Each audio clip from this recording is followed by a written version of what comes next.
الصلاة والسلام على من كان نبيا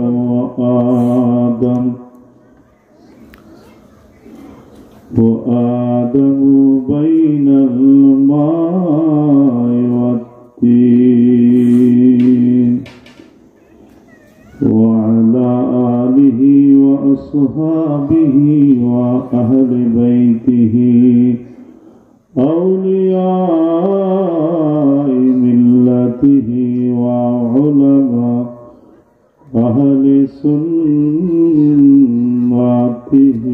أجمعين. أعوذ بالله من الشيطان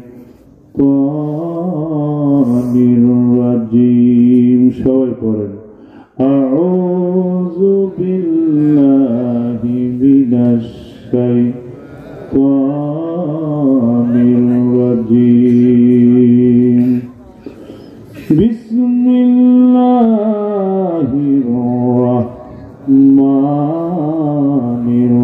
الرحيم. قال الله تعالى في كلامه المجيد والفرقانه الحميد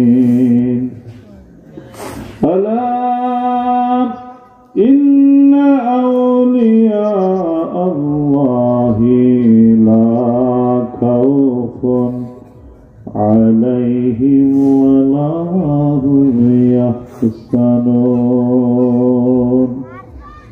لكن الآية في حديث الشريف قال النبي صلى الله عليه وسلم من أداني وليا فقد أذنته بالحرب إن الله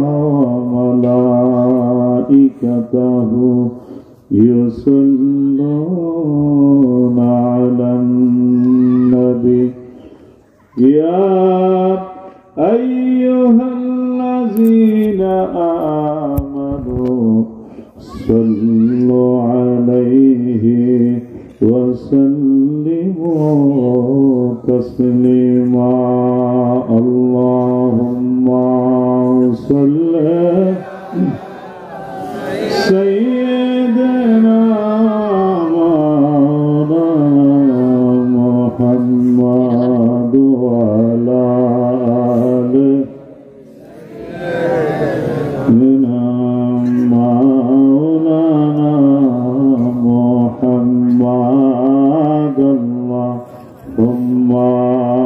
صل على مولانا محمد وعلى آل سيدنا مولانا জবান খুলে প্রাঞ্জল ভাষায় যোগ ও শৌকের সাথে আল্লাহ পাকের প্যারা হাবিব সাইয়্যিদুল মুরসালিন আশরাফুল আম্বিয়া রাহমাতুল লিল আলামিন যেই নবীজির উপর স্বয়ং আল্লাহ ফেরেশতাদেরকে নিয়ে দুরূদ ও সালাম পড়িতেছেন পড়িতে থাকিবেন সেই নবীজির উপর প্রাণ খুলে প্রাণ উজাড় করে জবান খুলে মহব্বতে দুরূদ শরীফ পড়ুন। আল্লাহুম্মা সাল্লি سيدنا مولانا محمد وعلى آل سيدنا مولانا محمد নবী গো আপনার ভালোবাসা আল্লাহর ওলি হওয়া যায়। নবী গো তোমায় ভালোবাসলে দোজখ হারাম হইয়া যায়। আল্লাহুম্মা সাল্লি আলা مولانا محمد وعلى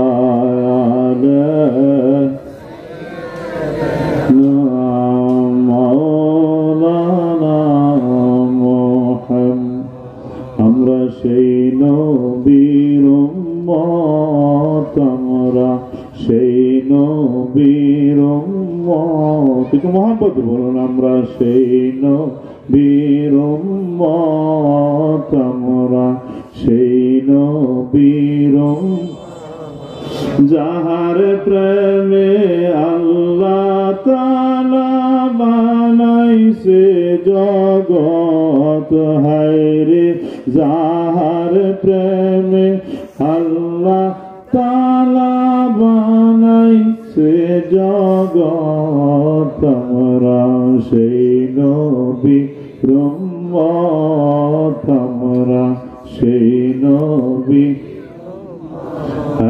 যেই নবীর সিলানিয়া বাবা আদম ক্ষমা ভিক্ষা পায়, আসমান জমিন সকল সৃষ্টি করে মহাব্বত।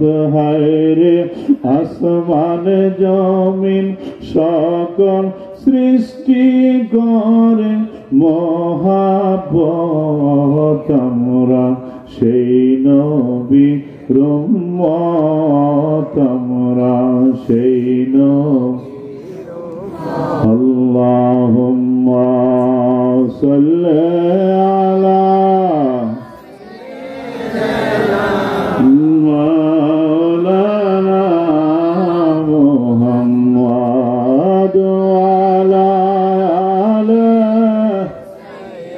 আলিনা মাওলানা মুহাম্মদ লা ইলাহা মোহাম্মদ লা ইলাহা লা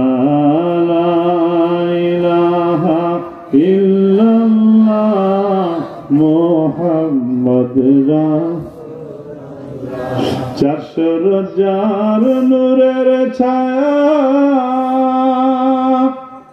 এলেন নবীজি এই ধরায়, ওরে গর্বে মত এই জাহান পরম কালেমা মুসলমান লা ইলাহা মোহাম্মদ লা ইলাহা লা ইলাহা ইল্লাল্লাহ মুহাম্মদ সাল্লাল্লাহু আলাইহি ওয়াসাল্লাম। আল্লাহুম্মা সাল্লি আলা মুহাম্মাদ ওয়া আলা সাইয়্যিদিনা মুহাম্মদ। অন্ধকার কো বড়ে যখন আমায় শোয়াইবে, রাসূল বিনে কে আমারে তরাইবে। আল্লাহুম্মা সাল্লি আলা মুহাম্মদ ওয়া আলা আলি সাইয়্যিদিনা মুহাম্মদ। বলাগাল উলা বিকামালিহি কশফাদ দুজা বিজামালিহি হাসানাত জামিউ খিসানিহি সাল্লাল্লাহু আলাইহি। ডাকেলেন আদম ভুল করিয়া, চোখের পানি ফেলিয়া। ডাকেলেন আদম ভুল করিয়া, চোখের পানি ফেলিয়া। ওই নামের শিলা ধরে ক্ষমা পেলেন বাবা আদম। বলাগাল উলা বিকামালি كشف الدجى بجماله حسنت جميع خصاله صلوا عليه الصلاة والسلام عليك يا رسول الله الصلاة والسلام عليك يا حبيب الله الصلاة والسلام عليك يا شافي المذنبين الصلاة والسلام عليك يا رحمة للعالمين মহান আল্লাহ পাকের আলিশান শাহী দরবারে আমরা শুকরগুজার হচ্ছি যে মহিয়ান গরিয়ান সর্বশক্তিমান রাব্বুল ইজ্জত ওয়াল জালাল দয়া করে মায়া করে আদর করে এই কনকনে শীতের মধ্যে মরহুম সুরুজ আলী ব্যাপারী সাহেবের বাড়ির প্রাঙ্গণে বার্ষিক আজমুল শান ইসলামী জলসা ওয়াজ ও দুয়ার মাহফিলে আমাদেরকে আসার এবং বসার তৌফিক দিলেন। এই জন্য শুকরিয়া তান আওয়াজ করে সকলে পড়ুন আলহামদুলিল্লাহ।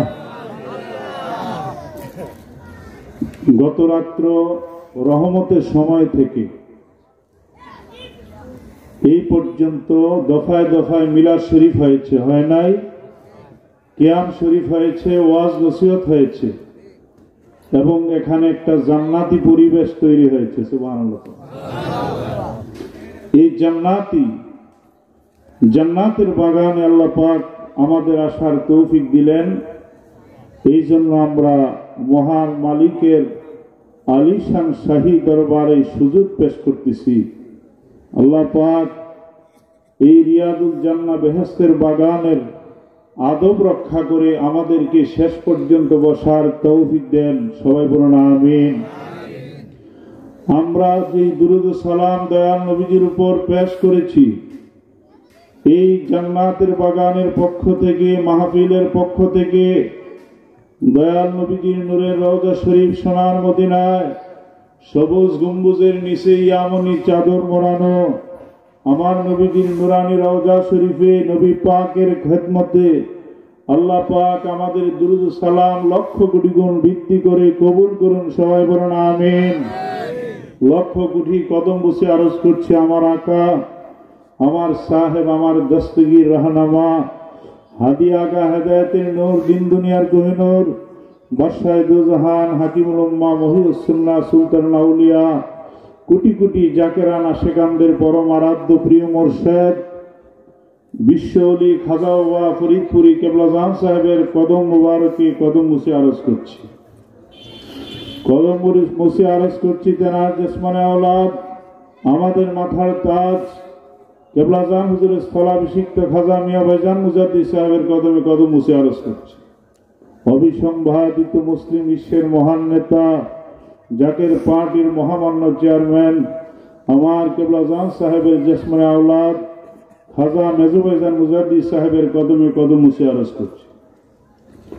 খাজা বড় চাচা মিয়াজান মুজাদ্দিদ সাহেব, খাজা মেজু চাচা মিয়াজান মুজাদ্দিদ সাহেবের কদমে কদম মুছে আরজ করছি। খাজা পরিবারের সমস্ত সম্মানিত সকল সদস্যা সকলার পদপ্রান্তে ভক্তি, শ্রদ্ধা, মহব্বত এবং কদম মুছে আরজ করছি। উপস্থিত আজকের মাহফিলের সম্মানিত প্রধান আকর্ষণ, প্রধান বক্তা, আন্তর্জাতিক খ্যাতি সম্পূর্ণ মুফাসসিরে কোরআন, বাতিলের আতঙ্ক, কাশ্মীর বাংলা তুতিয়ে জবান শিরিনে বয়ান আলহাজ আল্লামা মাহবুবুল রহমান গাজীপুরি সাহেব মাদ্দাজিল্লাহুল আলী, সিনিয়র সহসভাপতি, কেন্দ্রীয় সিনিয়র সহসভাপতি জাকের পার্টি উলামা ফ্রন্ট। উপস্থিত আমার পূর্বে দরবার শরীফের সুনামধন্য হযরত উলামায়ে কেরাম যারা বয়ান করেছেন, মাওলানা ইমরান হুসাইন সাহেব, মাওলানা আব্দুল আউয়াল সাহেব এবং ইশারবাদ মাওলানা হাফেজ সাহেব বয়ান করেছেন। আজকের মাহফিলের সম্মানিত সভাপতি দিগার, সুরুজ আলী ব্যাপারী সাহেবের সুযোগ্য সন্তানেরা এবং শিবপুর থানা জাকের পার্টির সম্মানিত সভাপতি জনাব আসাদুজ্জামান পাঠান ভাই এবং জাকের পার্টির সম্মানিত শিবপুর থানা নেতৃবৃন্দ, আশিকান জাকেরান ধর্মপ্রাণ মুমিন মুসলমান ভাইয়েরা, পর্দার আড়ালের মা ও বোনেরা, সর্বস্তরের সকলের প্রতি আমি সালাম নিবেদন করছি। আসসালামু আলাইকুম ওয়া রাহমাতুল্লাহি ওয়া বারাকাতুহু। আমরা এমন একটা সময় এই বেহেশতের বাগানে সমবেত হয়েছি, যেই সময় সারা পৃথিবীর দিক দিগন্তে অশান্তির আগুন ধাউ ধাউ করে জ্বলতেছে, ঠিক কিনা বলে? যদিও আল্লাহ পাকের রহমতের ছায়ার নিচে থাকার কারণে ওলি আউলিয়ার অধ্যুষিত অসংখ্য হক্কানি রাব্বানি পীর বুজুর্গ আলেম উলামাদের ছায়াতলে থাকার কারণে আমরা এখনো টের পাই না সারা পৃথিবীতে কিন্তু অশান্তির আগুন জ্বলতেছে। এই কঠিন সময়ে আল্লাহ পাক দয়া করে সমস্ত প্রতিকূলতা অতিক্রম করায়া আমাদেরকে বেহেশতের বাগানে আসার সুযোগ করে দিলেন। এটা আমাদের জন্য বুঝতে হবে, এটা আমাদের আল্লাহ পাক দয়া করে আমাদের নসিবকে অনেক বড় করে দিয়েছে। এখন কোথায় বসা আছেন আপনারা জানেন? জান্নাতের বাগানে। সুবহানাল্লাহ। আলেমরা বলে, আমরাও ওয়াজ করি, আপনারাও শুনেন, সবাই জানেন। আমার আগেই চাচামিয়া বলে ফেললো যে বেহেশতের বাগানে আছি, কিন্তু বেহেশতের বাগানটা কি এটার মূল্যায়ন তো আমরা এখনো করতে পারি না। যদি বুঝতাম তাহলে আজকের এই প্যান্ডেল কি খালি থাকতো? কথা বলেন। এ পাশে যদি মমতাজ গান গায়, গান গাওয়া লাগবে না, শুধু মমতাজ আসছে এই আওয়াজটা যদি কানে যায় তাহলে কি স্টেজে প্যান্ডেলে লুক ধরবে?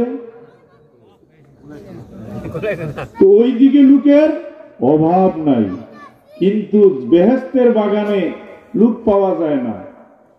তার কারণটা কি বুঝতে হবে। আল্লাহ পাক কোরআন শরীফের মধ্যে ফরমান, মোস্ট অ্যাটেন্টিভলি মনোযোগের সাথে কথাগুলি শুনতে হবে।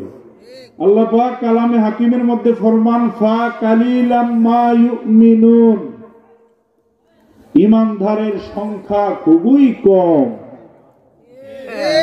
ঈমানদারের সংখ্যা খুবই কম। নবীজি বলেছেন বনি ইসরাইল ৭২ ফেরকা ছিল, ৭২টা দলে বিভক্ত ছিল। আমার উম্মত ৭৩ ভাগ হবে। কত ভাগ? একটা ভাগ বেহেশতে যাবে। কয় ভাগ? ইল্লা মিল্লাতা ওয়াহিদ, একটা দল ব্যতীত। কালু মানহিয়া ইয়া রাসূলুল্লাহ। সাহাবায়ে কেরাম প্রশ্ন করলেন, হুজুর ওই দলটা কারা? বলেন, আমার নবীজি ফরমান, মান আলাইহি ওয়া সাহাবিহি, আমি এবং আমার সাহাবায়ে কেরামের পথ মতের উপর যারা প্রতিষ্ঠিত, ইয়া আহলুস সুন্নাত ওয়াল জামাত, একটা দল ফেরকায়ে নাজিয়া, সেটা সুন্নি জামাত, ওলি আউলিয়ার দল। সুবহানাল্লাহ। আমাদের শুরু থেকে বুঝতে হবে, শুরু থেকে বুঝতে হবে। এই দেশে আমি আপনাদের কাছে প্রশ্ন করতে চাই, ইসলামের দাওয়াত কাদের মাধ্যমে পেয়েছি? এই ইতিহাস কি সত্য না মিথ্যা? এই উপমহাদেশে কোন মুসলমান মাদ্রাসা মসজিদ ছিল না। ছিল জমিদার বাবুদের রাজত্ব, ছিল মন্দির, ৩৩ কোটি দেবতার পূজা। কোন মাদ্রাসা ছিল না, হাফেজ সাহেব ছিল না, মাওলানা সাহেব ছিল না, মুফতি মুহাদ্দিস মুফাসসির কিচ্ছুই ছিল না। তখন এই দেশের মধ্যে কালেমার দাওয়াত এনেছেন আল্লাহর ওলি সকল। আপনাকে জাতির দলিল হলো ইতিহাস। ইতিহাস জানতে হবে। আবার ইতিহাস বিকৃত হয়ে যায়, এক দল ক্ষমতায় আসলে আরেক দলের চিহ্ন মুছা ফেলা, হ্যাঁ, আবার ওই দল ক্ষমতায় আসলে এই দলের চিহ্ন মুছা ফেলা। ওই চিহ্ন চলে যাওয়ার কারণে আমরা অতীতের ইতিহাস ভুলে যাই। পরে হুজুগে বাঙালি যে কয়ে রাম তার সাথেই জানো। এটা হলো আমাদের রেসালা। আপনাকে সবাই হক দাবি করে, হক দল কোনটা? রাসূল বলেছেন মা আনা আলাইহি ওয়া সাহাবিহি, আমি এবং আমার সাহাবাই কেরামদের পথ ও মতের উপর যারা প্রতিষ্ঠিত, হিয়া আহলুস সুন্নাত ওয়াল জামাত। আর এই আহলুস সুন্নাত ওয়াল জামাত, আর একটা কথা বিশেষভাবে স্মরণ রাখবেন, ব্যাপক ব্যাখ্যায় যদি যাই, সারা পৃথিবীতে সমস্ত দল প্রধানত দুইটা ভাগে বিভক্ত মুসলমানদের মধ্যে। কয়টা ভাগ? সব প্রধান কয়টা? একটা ইয়াজিদি আর একটা হুসাইনি। একটা কি আর একটা কি? আপনাদেরকে আমি প্রশ্ন করতে চাই, আপনারা কি এজিদি মুসলমান না হুসাইনি মুসলমান? কিন্তু কঠিন দুঃখজনক ব্যাপার, যারা পীর ফকিরদেরকে ডিনাই করে, নবী ওলির বিরুদ্ধাচরণ করে, তারা এতদিন এজিদের পক্ষে সাফাই গাওয়ার কোন সুযোগ পায়, কিন্তু ইদানিং আপনারা হয়তো বা জানেন না, অনেকে এজিদকে নির্দোষ প্রমাণ করতে চায়। এবং বিগত বছরে বাংলাদেশের টুপি দাড়ি পাগড়িওয়ালা লম্বা লম্বা অনেক হুজুররা এজিদকে রহমতুল্লাহ আলাইহি বলছে। তাইলে তারা কারা যারা এজিদের পক্ষে কথা বলে?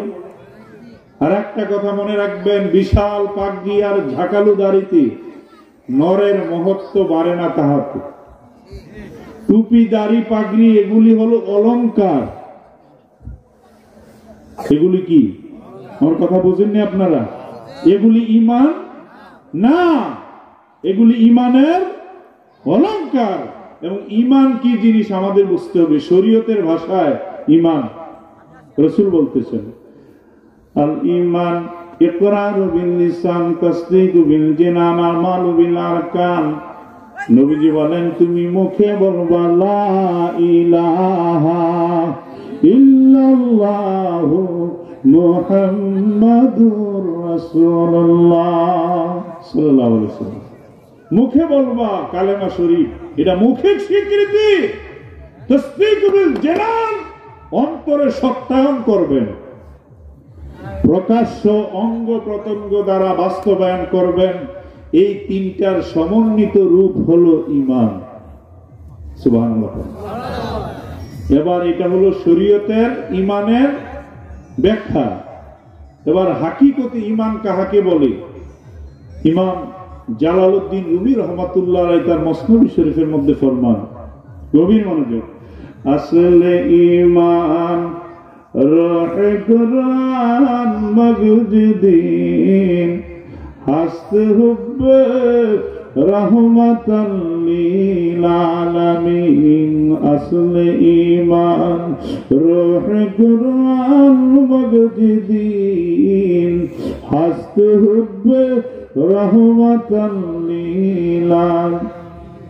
আল্লামা জালালউদ্দিন রুমি রাহমাতুল্লাহ আলাইহি মসনবী শরীফের মধ্যে ফরমান, ঈমানের আসল কোরআন শরীফের রূহ, ধর্মের মগজ হলো আমার নবীর প্রেম ভালোবাসা।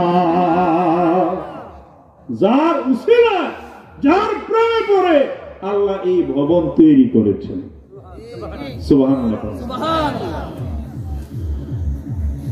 আমার আগে মাওলানা সাহেব যে বয়ানটা করলেন, কুনিন কুনতুম তুহিব্বুনাল্লাহ ফাত্তাবিউনি ইউহিব্বুকুমুল্লাহ ওয়া ইয়াগফিরু লাকুম যুনুবাকুম ওয়াল্লাহু গাফুরুর রহিম।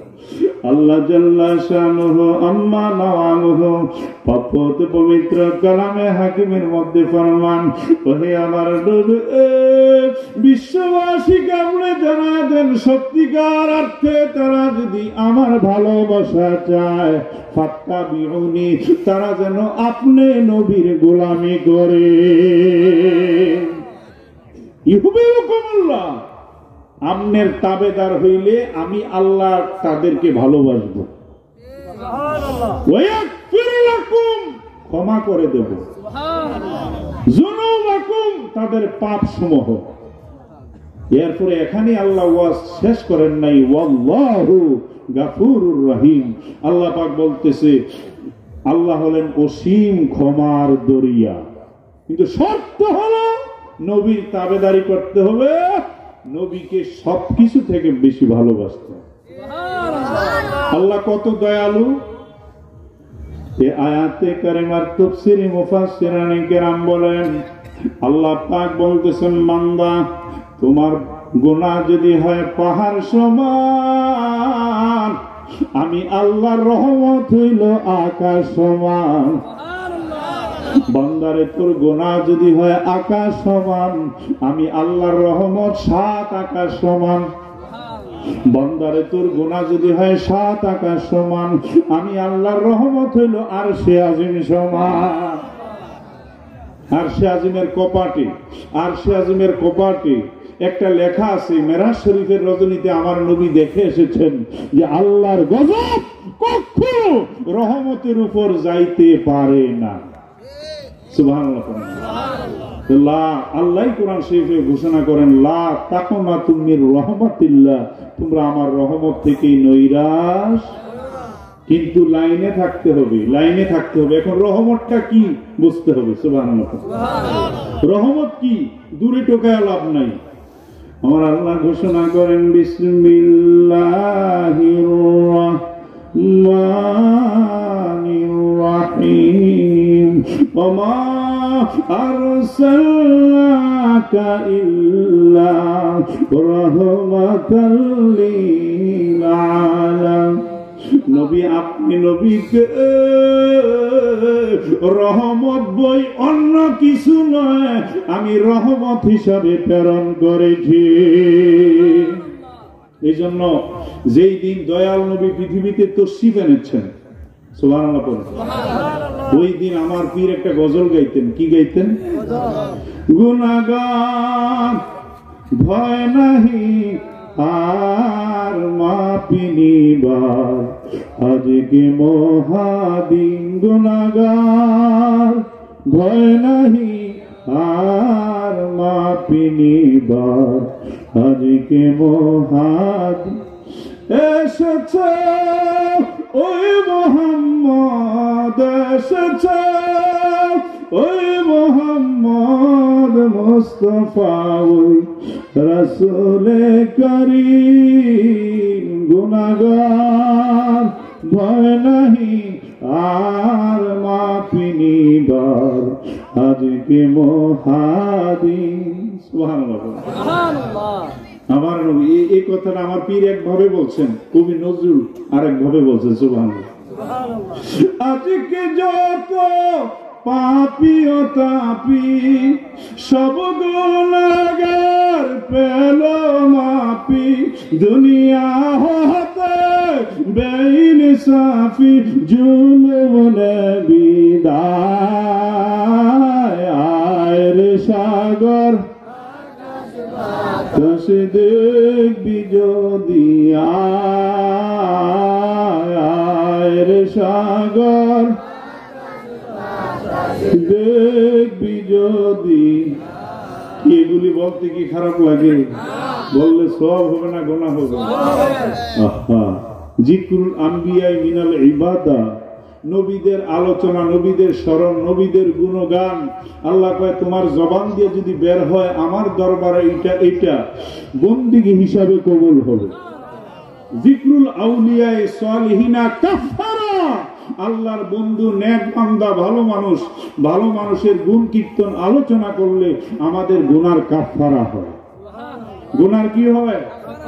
অনেকে আমাদেরকে কয় এরা খালি খাজা বাবার গুণগান গায়, কয় না? আচ্ছা কেন গাই? খাজা বাবার মধ্যে একটা গুণ আছে দেখিয়ে তো গাই। নাহলে লক্ষ লক্ষ লোক আমার সামনে এই যে মাহফিল করতে কুমিল্লা থেকে আপনাদের এই এলাকা পর্যন্ত আসছি, কয়েক লাখ লোক সামনে পড়ে নাই, আর কারো গুণগান গাইতেছি, তাহলে তার গুণগান কেন গাচ্ছি এটা বুঝতে হবে। তো আল্লাহ পাক বলেন ওয়ালিল্লাহিল ইজ্জাতু ওয়ালি রাসূলিহি ওয়ালিল মুমিনিন ওয়ালাকিন্নাল মুনাফিকিনা লা ইয়ালামুন।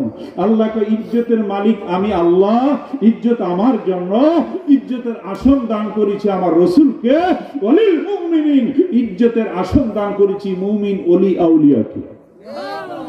ওয়ালাকিন্নাল মুনাফিকিনা লা ইয়ালামুন, যারা মুনাফিক তারা আল্লাহর ইজ্জত বোঝে না, নবীর ইজ্জত বোঝে না। কোন মুমিন মুসলমান ওলি আল্লাহর ইজ্জত তারা মানতে রাজি না।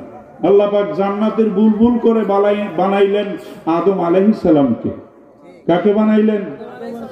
তিনি কে? আল্লাহর প্রতিনিধি। প্রতিনিধি মানে কি? খলিফাতুল্লাহ। আরবিতে বলা হয় খলিফাতুল্লাহ। ইন্নী জাইলুন ফিল আরদি খলিফা ক্বালু আতাজআল ফিহা মান ইউফসিদু ওয়া ইয়াসফিকুদ দিমা ওয়া নাহনু নুসাব্বিহু বিহামদিকা ওয়া নুকদ্দিসু লাকা ক্বালা ইন্নী আ'লামু মা লা তা'লামুন। গভীর মনোযোগ ভাইরা আমার, আল্লাহ পাক পৃথিবীতে বহু মাখলুকাত তৈরি করেছেন, বিশেষ করে ফেরেশতা কুল জিনজাত। ফেরেশতারা একটা মুহূর্তের জন্য আমার আল্লাহর বন্দেগী তাসবিহ তাহলিল তাহমিদ একটা মুহূর্তের জন্য বন্ধ করে না। তারা অপবিত্র হয় না, ব্যবসা বাণিজ্য নাই, মুআমালাত নাই, বিয়া শাদী নাই। যাকে যেই তাসবিহ দেওয়া হয়েছে, যাকে যেই ডিউটি দেওয়া হয়েছে, যাকে যেই বন্দেগীর দায়িত্ব দেওয়া হয়েছে, একটা মুহূর্তের জন্য বন্দেগী বন্ধ নাই। আর আমরা কি করি? দৈনিক মাত্র 5 বার নামাজ পড়ি, মাঝে মধ্যে জিকির আজকার মিলাদ শরীফ পড়ি। কেউ নামাজ পড়ে, কেউ কথা বলেন না কেন পড়ে না, কেউ হিন্দু, কেউ বৌদ্ধ, খ্রিস্টান, কত ভাগ হয়ে গেল। কিন্তু এরপরেও ফেরেশতারা আপত্তি করলো, আল্লাহ আপনি যেই জাতি বানাইতে যাচ্ছেন মানুষ, তারা কাটাকাটি, মারামারি, হানাহানি করবে, রক্তপাত করবে, ফাসাদ করবে, আমরাই তো আপনার বন্দিগির জন্য যথেষ্ট। আসলে আপনারা বলেন ফেরেশতারা বন্দিগি বেশি করে না আমরা বেশি করি? হ্যাঁ, কিন্তু আল্লাহ কয় আমি যা জানি তোমরা তা। ভাইরা আমার, রহস্য আছে। ফেরেশতারা বন্দি করে ঠিক আছে, বান্দা গুনাহ করে তাও ঠিক আছে, নামাজ পড়ে না, পাপ তাপ করে, কিন্তু আল্লাহ মানুষকে আল্লাহর প্রতিনিধি মানব জাতিকে এমন একটা গুনাহবলী দান করেছেন, পাহাড় পরিমাণ গুনাহ করার পরে লাইনে যায় যদি ক্ষমা চাইতে পারে, আল্লাহ কয় তোমার গুনাহ আমি মুইসা দে। শুধু মুইসা দেই না, তোর গুনাহটারে আমি নেক বানায় দিই।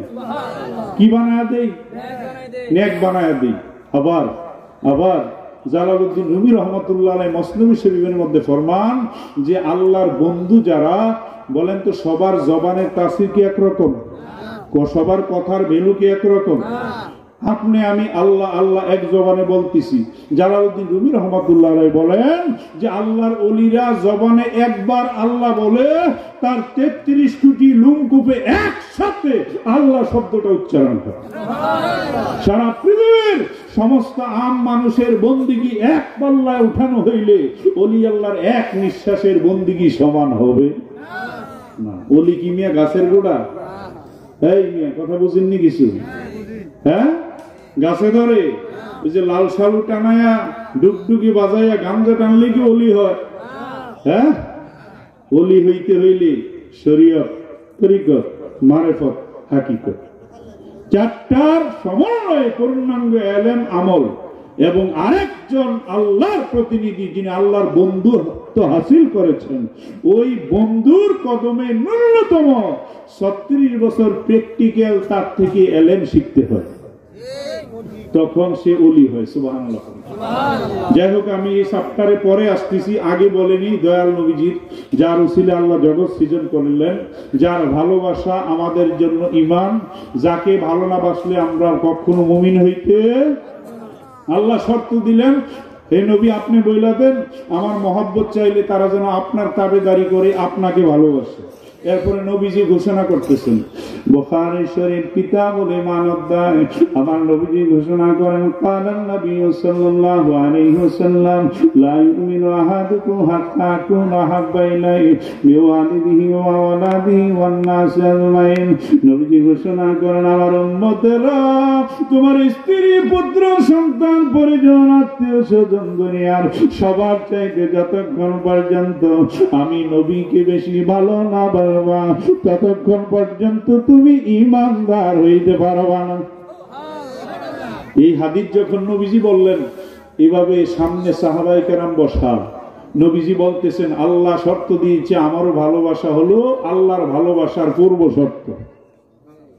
তো নবীজি বললেন, তোমরা যতক্ষণ সবার থেকে আমাকে বেশি ভালো না বাসবো, ততক্ষণ তোমরা ঈমানদার হইতে পারবে না।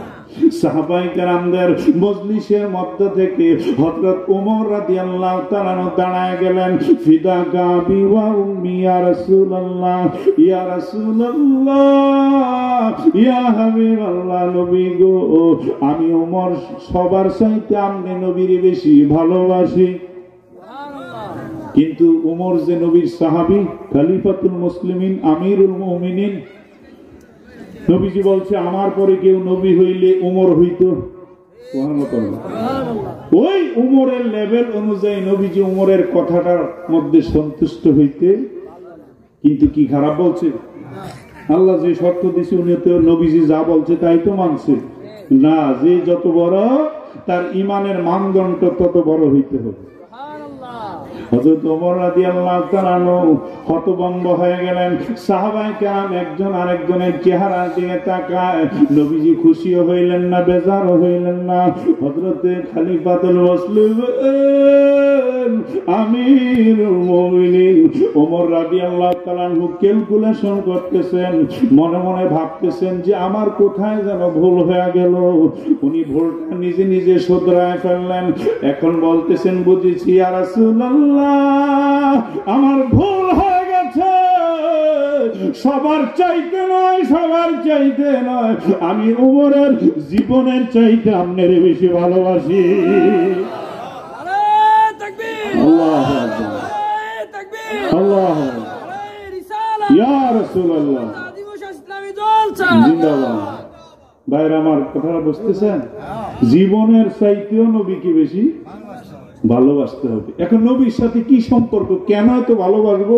নবীর বাড়ি হইল ৭ সমুদ্রে ১৩ নদীর ওই পার, আর আমার বাড়ি কোথায়? এত কেন ভালোবাসবো? সম্পর্কটা কি ওনার সাথে আমার? আমার আল্লাহ পাক কালামে হাকিমের মধ্যে ফরমান, আল্লাযী আওলা বিল মুমিনিনা মিন আনফুসিহিম ওয়া আজওয়াজু উম্মাহাতুহুম। আমার আল্লাহ ঘোষণা করেন, ও মুমিন মুসলমান, আমার নবী তোমার জীবনের চাইতে আরো প্রিয়। আওলা তাফসীরে সে বমান আয়াকরাব, নবী তোমার জানের চাইতে আরো কাছে। ভাইরা আমার, কেন এত কাছে, এত সুসম্পর্ক কেন? আল্লাহ পাক আমার নবীর নূর থেকে সর্বপ্রথম নবীর নূর তৈরি করেছেন।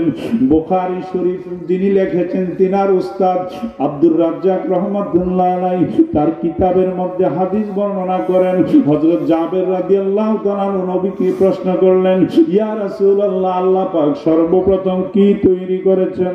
পালান নবী সাল্লাল্লাহু আলাইহি ওয়াসাল্লাম, ইয়া জাবেরু আউয়ালু মা খালাকাল্লাহু নূরি, সর্বপ্রথম আল্লাহ আমি নবীর নূর তৈরি করেছেন। আনা মিন নূরিল্লাহ, আমি আল্লাহর নূর থেকে, কুল্লু শাইউম মিন নূরি, সব আমার নূর থেকে।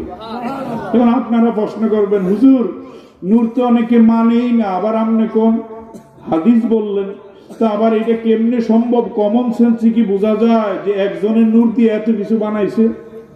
কিও এটা কি সম্ভব নেই? আবার আপনারা যারা নূর অস্বীকার করে, হেরাও তো কইব, মিয়া কি ওয়াজ করলো, আপনারা সুবহানাল্লাহ কইলেন, কিও?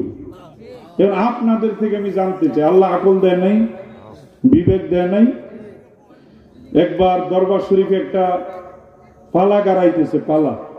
আমার পীর দরবারের সমস্ত সমুদয় কর্মকাণ্ডগুলি অন্য ফিরসাদ শুধু এই হুকুম দিয়া গুজরাট বৈশা খালি মুরগির রান্না বা আত্মশিল্পীর এটা করতেন না, তিনি সামান্য খাদ্য গ্রহণ করতেন দেহটা টিক্কা থাকার মতো।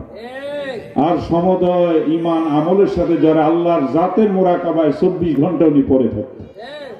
আর তার মুরিদকে হাতে কলমে শিক্ষা দিতেন প্র্যাকটিক্যাল আল্লাহ রসুলের তরিকা কিভাবে আমল করতে হবে। তো দরবারে একটা ঘর বসাইতেছে, এই পালা গাড়াইতেছে। তো হুজুর জিজ্ঞাসা, যে বাবা এটা এইভাবে বসাইলে কেমন হয়? তো কয় সবাই কয় মালিক হুজুর কেবলা জান ভালো জানে, পীর ভালো জানে। হুজুর কয় সবই যদি আমি জানি তোমরা কিছু জানো না। তার মানে আল্লাহ তোমাদের আকল বিবেক দিছে না? কথা বলেন না। ইউজ ইউর মেমোরি, মাথা ব্যবহার করতে হবে। এখন আপনাদের কাছে আমি প্রশ্ন করি বা আপনাদেরকে প্রশ্ন করবে, আপনাদের মনে প্রশ্ন আসবে যে হুজুর এটা কি ওয়াজ করলেন, এবং যারা নূর অস্বীকার করে তারাও বলবে এইটা আবার কি করলো, আমরা নূর তো মানেই না, আবার নবী নূর দিয়ে সব বানাইছে। এটা কি বুঝে আসে? আমি আপনাদের থেকে জানতে চাই, আমি এই টেবিলের উপরে যদি একটা মোমবাতি জ্বালাই আর সারা বাংলাদেশের মানুষ যদি আমার মোমবাতি থেকে আগুন ধরায় আনে, আমার মোমবাতির আগুন কমবনি? হ্যাঁ, আমার নবী এমন একটা নূরের বাতি, আল্লাহকে এমন এক বাতি আমি জ্বালাইছি যে বাতি থেকে আমার 14 ভবন জ্বলবে, নবীর নূর কমবে না। ইউরিদুনা লিইউতফিউ নূরাল্লাহি বিআফওয়াহিহিম ওয়াল্লাহু মুতিম্মু নূরিহি ওয়ালাউ কারিহাল মুশরিকুন। আমার আল্লাহ কয় আমি একটা নূরের বাতি জ্বালাইছি, কাফেররা চায় সেই নূরের বাতিকে নিভায়া দিতে, আমি টিম টিম করে সে বাতি জ্বালায়া রাখবো। ওয়াজ তো বহু শুনেছেন, দলিলের অভাব নাই, যুক্তিরও কি অভাব নাই। যেটা দিয়ে শুরু করছিলাম, রসুল বলছে মা না আলাইহি ওয়া আসহাবিহি, তাহলে আমি এবং আমার সাহাবাই কেরামদের মত উপর শুধু উপরের লেবাস হইলে হবে না। আমি লেখাপড়া করি নাই, বিএ পাস করি নাই, আমি যদি এখানে টাই লাগাইয়া ডায়েরি হাতে লইয়া এখন স্কুলের হেডমাস্টারের চাকরির জন্য যাই, আমি চাকরি হইব নি? আমার তো টাই আছে, আমার হাতে তো কি আছে, ফুসফাস তো কম না, না বিশাল পাগড়ি আর ঝাঁকালু দাড়িতে নরের মহত্ব বাড়ে না তাহাতে, উপরের লেবাস দিয়ে কাজ হবে না। রাসূল বলছে ঈমান থাকে এই জায়গায়, ঈমান থাকে এই জায়গায়, দিলটা সালিম করতে হবে। এই জন্য আমাদের দরবার শরীফে গজল গায়, দিল তাজা হলে পরে, দিল তাজা হলে পরে তুমি পুরা মুসলমান, সত্যবাণী মিথ্যা নয়, বলেন সত্যবাণী মিথ্যা নয়, ওহে আসে জাকেরা। আলহামদুলিল্লাহ।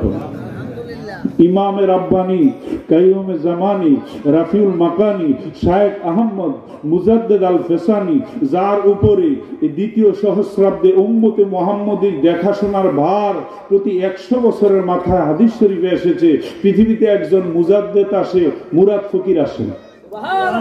এই দ্বিতীয় সহস্রাব্দের নবীজির ওফাত শরীফের পরে দ্বিতীয় সহস্রাব্দের মুজাদ্দেদ হলেন আমাদের তরিকার ইমাম। আর একটা কথা মনে রাখবেন, কোরআন হাদিস ইজমা কিয়াস যে যার মতো ব্যাখ্যা করতে পারে, বলতে পারে, হাদিসও জয়ীফ হইতে পারে, দুর্বল হইতে পারে, সবল হইতে পারে, কিন্তু একটা দলিল আছে যেই দলিল কি পৃথিবীর কোনো দলিল খণ্ডন করতে পারবে না, সেটাকে কোরআনের ভাষায় বলা হয় বুরহানুম মুবিন, স্পষ্ট দলিল। কাইফা মাদ্দাজিল্লাহ, সূরা ফুরকানের শেষ আয়াত, যে আল্লাহর বন্ধু নবীর রং যার মধ্যে চলে এসেছে, যার দেহম রাজ্যে আল্লাহর রাজত্ব কায়েম হয়েছে, আল্লাহ যাকে বন্ধু বলে কবুল করেছেন, এটা হলো খোদার নূরের সূর্য, এটা খোদার নূরের সূর্য, এটা যেদিকে তাকায় সেদিকে আলো বিচ্ছরণ হয়। আর এই রেসালাটা যিনি হাসিল করবেন তিনি নবীর পথের প্রতীক। খালি উপরে টুপি পাঞ্জাবি লাগাইলি প্রতীক হওয়া, আমার কথাটা বুঝেননি আপনারা? আর যদি উপরের লেবাসে হইতো, বর্তমান বাংলাদেশে হুজুরের অভাব আছে, মাদ্রাসার অভাব আছে, টুপি পাঞ্জাবির অভাব আছে, তাইলে অশান্তি কেন? দোয়া কবুল হয় না কেন? উল্টা যাদের মাধ্যমে আল্লাহ রসুলকে চিনবো, যে স্পষ্ট দলিল বুরহান মুবিন, এটাকে অস্বীকার করা হচ্ছে, পীরের কাছে যাইও না, বায়াত হইও না, খালি নামাজ পড়ো আর কি করো, হালাল হারাম বাচ্চা খাও। ও মিয়া এত সোজা? মামুর বাড়ির কিরা খেত বেহেস্ত? একটু একটু বিবেক আকলকে একটু শানিত করেন। তো এবার বলি, কেমনে আমার পীর এই নিয়ামত হাসিল করলেন? বিশ্বাস করেন, আল্লাহর প্রতিনিধি, আল্লাহ যাকে খলিফা বানাইছে তারে ছাড়া আল্লাহকে চিনার আর কোন লাইন নেই। যদি তাই হইতো তাইলে আর নবীকে পাঠানো দরকার ছিল না। যেই নবী দেহ মোবারকে বালিকণা পর আল্লাহ হারাম করেছেন, সেই নবী কি করছে? এই দিনের জন্য তায়েফের ময়দানে পাথরের আঘাত খেয়েছে, কষ্ট করেছেন, পেটে পাথর বেঁধেছেন। আমার পীর সারাদিন মাটি কাটতেন এনায়েতপুর দরবার শরীফ। অমিয়া একটা চকির তলা আর একটা আগরতলা আর একটা উগুরতলা, পার্থক্য আসেনি? আরে লম্বা বক্তব্য দিতে পারলে, আরবি জানলে, আর উপরের লেবাসটা ঠিক হলে হুজুর হওয়া যায় না। হুজুর ছিলেন বাবা শাহজালাল, হুজুর ছিলেন খাজা খান জাহান আলী, হুজুর ছিলেন শাহ সুলতান মাহিসাওয়ার বলখি বগুড়া মহাস্থানগড় ঘুমায় আছেন, হুজুর আমানত শাহ শাহ মহসেন আউলিয়া, হুজুর ছিলেন খাজা এনায়েতপুরী, হুজুর ছিলেন খাজা বাবা ফরিদপুরী। এত সোজা। যদি তারা আসল হুজুর না হইতেন, তারার পেছনে যেই ফতুয়া, যেই বিরোধিতা, বদনাম এতদিনে বঙ্গোপসাগর ওই পারে যায় পড়তো। কিন্তু এত বিরোধিতা বদনামের পরে তাদের দরবারের লোক কম না বেশি? তাদেরকে একটা পশমের ক্ষতি হয়েছে? আসল ব্যাপার হলো তারা তাদেরকে আল্লাহর সাথে তাদের রাজি খুশি সম্পর্ক গঠন হয়ে গেছে। সুবহানাল্লাহ। ভাই আমার, ছোট্ট করে বলছি, আমার কেবলাজান হুজুরের পূর্বপুরুষ আরব দেশ থেকে এসেছেন। ছোট্ট বয়সে তিনি তার পীরের বাড়ি গিয়েছেন। আমার পীরের বাবা দুইটা পরিচয়, একদিক থেকে তারা নবীর বংশের লোক, আর এক দিক থেকে আমার পীরের বাপ ছিল শেরপুর পাকুড়িয়ার বিখ্যাত জমিদার।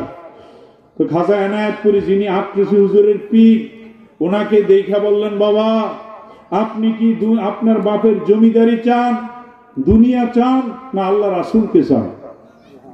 তখন আমার পীর আমাদেরকে যখন এই কথাগুলি বলেন, উনি বলছেন, যেদিন আমার পীর খাজা এনায়েতপুরীকে আল্লাহর নূর যেদিন আমি দেখেছি, সেদিন আমি বললাম আমি আল্লাহ রাসূলকে চাই, দুনিয়া আমার কাছে তালাক হয়ে গেছে।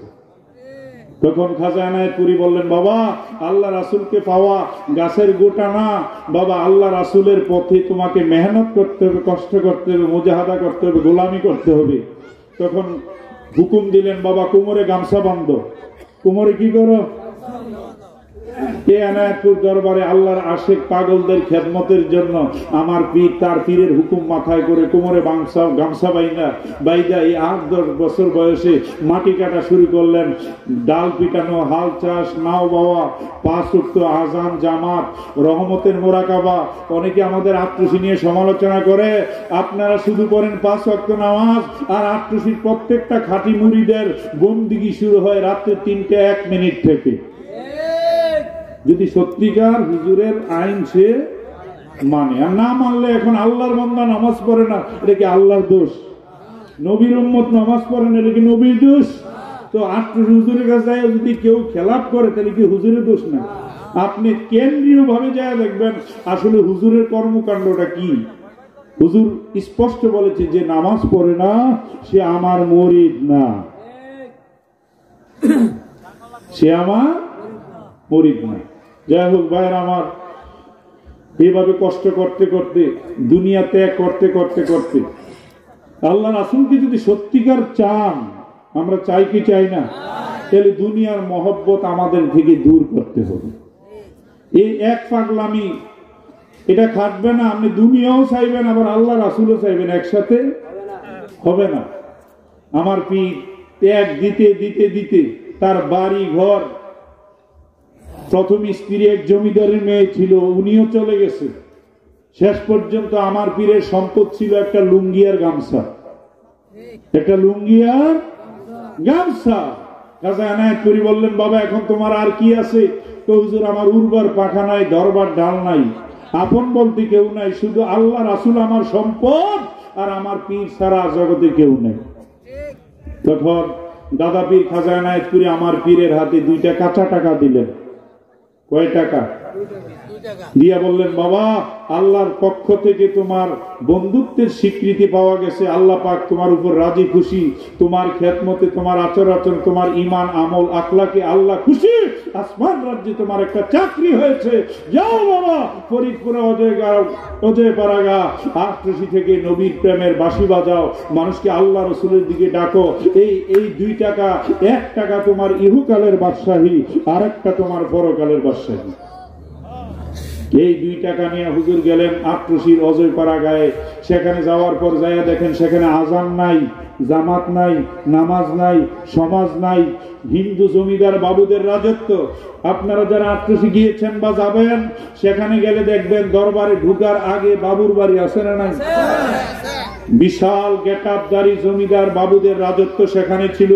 হুজুর যায়া কয়েকবার ফিরে আসছেন, ওনার পীরকে এসে বলতেছেন সেখানে আমার মন ঠিকানা, সেখানে আজান নামাজ জামাত কিচ্ছু হয় না। খাজা এনায়েত করি বলছে, বাবা অন্ধকারেই বাবা আলো জ্বালাইতে হবে। পরে আমার পীর সেখানে যায়া 3 জন মানুষকে সাথে নিয়ে কুরবানি ঈদের দিন ফজরের নামাজ তাদেরকে নিয়ে প্রথম আদায় করলেন। নামাজ পড়ার পরে হুজুর বললেন, বাবা আজকে তো মুসলমানদের ঈদের দিন, সবচেয়ে আনন্দের দিন, তাদের ধর্ম একটা আমাদের ধর্ম আর একটা। তখন মুসলমানরা ধুতি পরত, হুজুর ধুতিটাকে লুঙ্গির মতো পরায়া 3 জন মানুষ নিয়ে সেখানে আজান নামাজ পড়লেন আর আল্লাহর কাছে মুনাজাত দিলেন, আল্লাহ এই আটরশির অজয় পাড়া গায়ে তুমি ভবিষ্যতে কোটি কোটি মানুষের জামাত কায়েম করে দাও।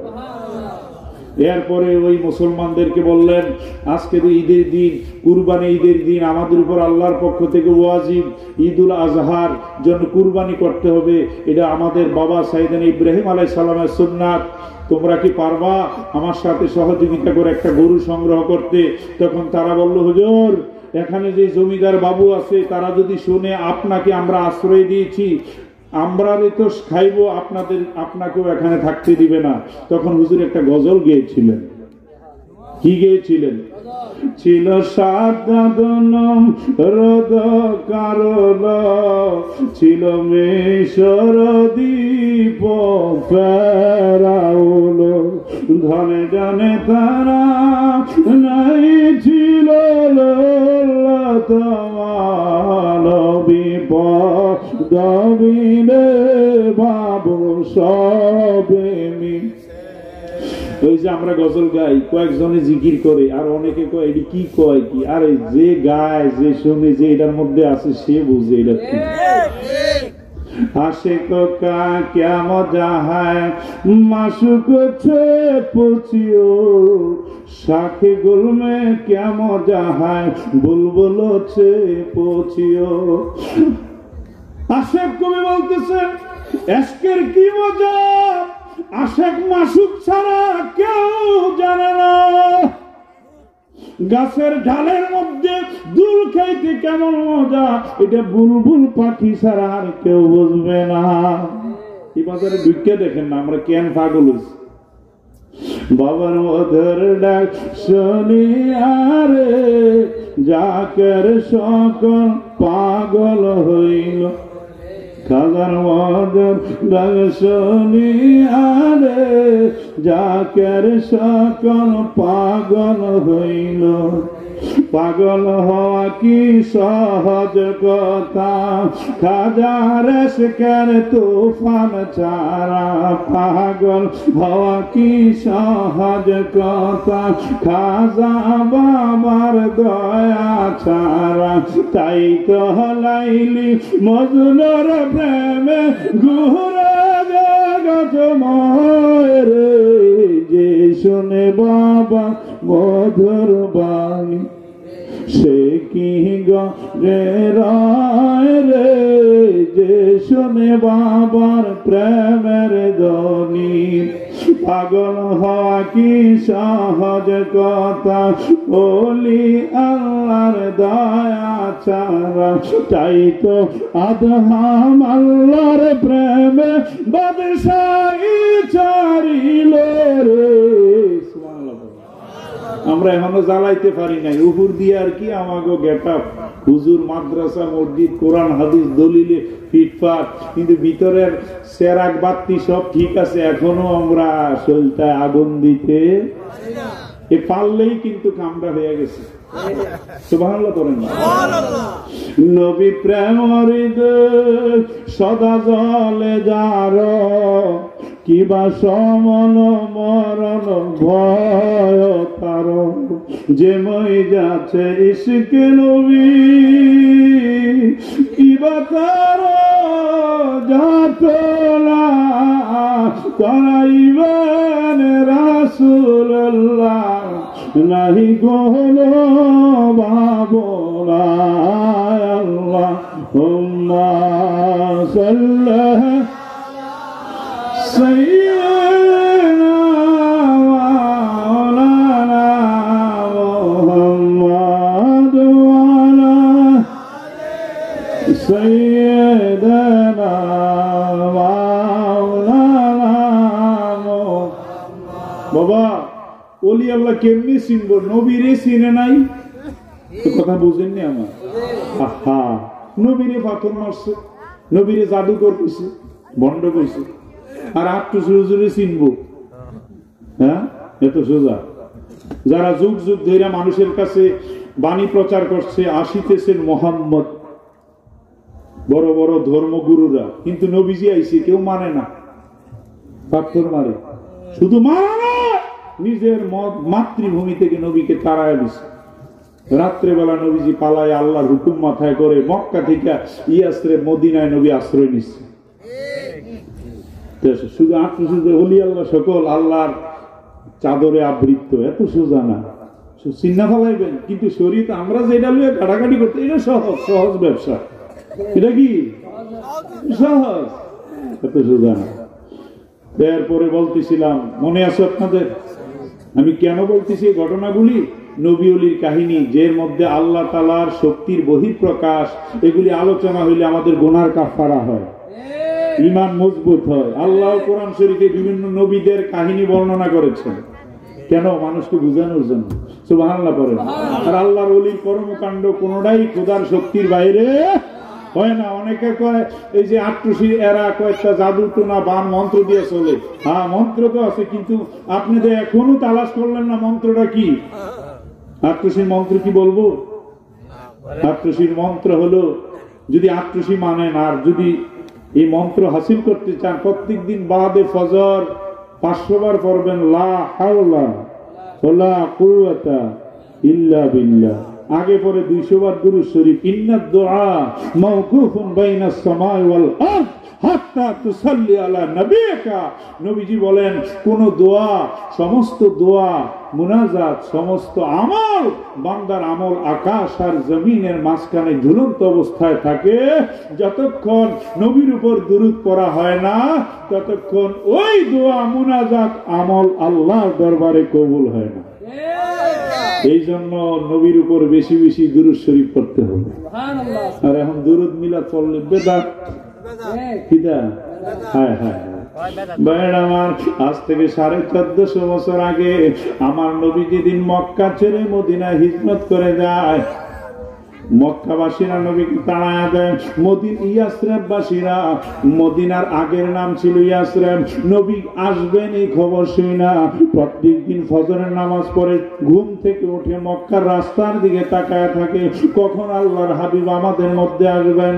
আয় মুহাম্মদ কামলে ওয়ালা, আয় রে আমার বুকে, আয় মুহাম্মদ কামলে ওয়ালা, আয় রে আমার বুকে, ডাকে রে তোর গোলামেরা, ডাকে রে তোর গোলামেরা, শান্তি দে মোর কলি যায় আয় মোহাম্মদ কাম আয় রে আমার বুকে আয় আয় মোহাম্মদ কাম।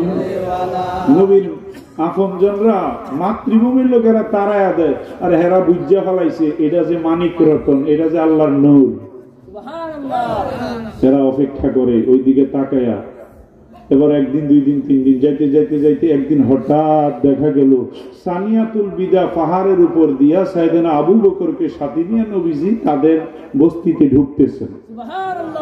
বাইরে আমার বুখারী শরীফের সরার মধ্যে এসেছে আল্লাহর হাবিব 450 বছর আগে যেদিন হিজরতের রজনীতে আবু বকরকে সাথে নিয়ে মক্কার পাহাড় বেয়ে সানিয়াতুল বিদা পাহাড়ের উপর দিয়া ওই সেই আশ্রম শহরে ঢুকতেছিল। মদিনার শিশু, বৃদ্ধ, আবাল বনিতা সর্বস্তরের মানুষ সেদিন দাঁড়ায় নবীকে সালাম দিয়েছিল, ইয়া নবী সালাম, ইয়া রাসূল সালাম, ইয়া হাবিব সালাম আলাইকা সালাওয়াতুল্লাহ।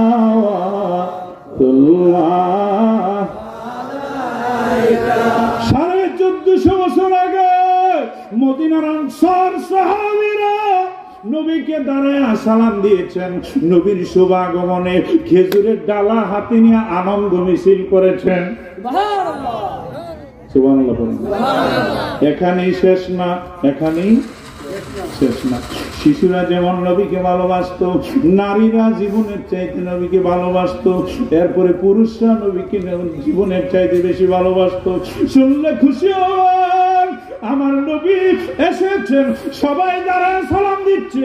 মদিনার শিশু মেয়েরা বিল্ডিং এর ছাদের উপরে বসে বলতেছে, আমরা আল্লাহর হাবিবকে আমাদের বানানো সুন্দর একটা নাতে রাসূল দিয়া সম্ভাষণ করব। আরবের লোকেরা তখন কবিতা, কাব্য রচনা করতে বেশি ভালোবাসত। তখন তারা ওই আবু আইয়ুব আনসারী রাদিয়াল্লাহু তাআলা শিশু মেয়েরা আরবের সেই মদিনার ছোট্ট বাচ্চারা একটা কবিতা বানাইছে, যেটা আজকে আরব দেশে আজও পর্যন্ত কোন বহির্রাষ্ট্রের মেহমান গেলে এইটা গাইয়া তাকে সম্ভাষণ জানানো হয়। শোনাবো এটা? তলা বাদরু আলাইনা মিন সাহানিয়াতিল ওয়াদা ওয়াজাবা শুকরু আলাইনা মাদা আলিল্লাহি দা। সুবহানাল্লাহ। এরা কি বলতেছেন শোনেন, ছোট বাচ্চারা আজকে কিতাবের গাঠটি হইরা নবীর আগমনে খুশি হইবা, নবীর সঙ্গে মিলাদ করবা, এতে তোমার আপত্তি? আর মদিনার বাচ্চারা কি লেখছে দেখো, তলাল বাদরু আলাইনা, ও আমাদের দেশের মানুষ, ও আমাদের প্রতিবেশী এলাকাবাসী, তাকায়া দেখো আসমানের চাঁদ জমিনে নাই মারছে। তলাল বাদরু আলাইনা, আকাশের চাঁদ আমাদের উপর উদয় হইছে। সানিয়াতুল বিদা পাহাড়ের উপর দিয়ে দেখো আসমানের চাঁদ আমরার মধ্যে আসতেছে। ওয়াজাবা শুকরু আলাইনা, এই পৃথিবীর মধ্যে যতদিন পর্যন্ত আলো বাতাস থাকবে সবার জন্য ওয়াজিব এই শুকর আল্লাহর কাছে আদায় করা যে আল্লাহর নূর, আল্লাহর নবী আমাদের মধ্যে তশরিফ এনেছে। নবীর আগমনে আপনারা খুশি না বেজার? অনেকে আছে আমরা ঈদ মিলাদুন নবী করি, বেদাত। নবী আইসে খুশি হবো, এটা বলে বেদাত। সূরা ইউনূসের 62 নম্বর আয়াতে আল্লাহ বলতেছেন, কুল বিফাদলিল্লাহি ওয়া বিরহমাতিহি ফাবিযালিকা ফালিয়াফরাহু। হে নবী, আপনি বলে দেন যে আল্লাহর ফজল রহমত প্রাপ্তিতে তারা যেন খুশি হয়, আনন্দিত হয়। ফালিয়াফরাহু, তারা যেন খুশি হয়। হুয়া খায়রুম মিম্মা ইয়াজমাউন, জীবনে যা কামাই করছো আমার নিয়ামত পাইয়া খুশি হওয়াটা তার থেকে বড় বন্দেগী। সুবহানাল্লাহ। ওয়া বিরহমাতিহি, যার তাফসীরে এসেছে ওয়া রাহমাতাল লিল আলামিন। সুবহানাল্লাহ।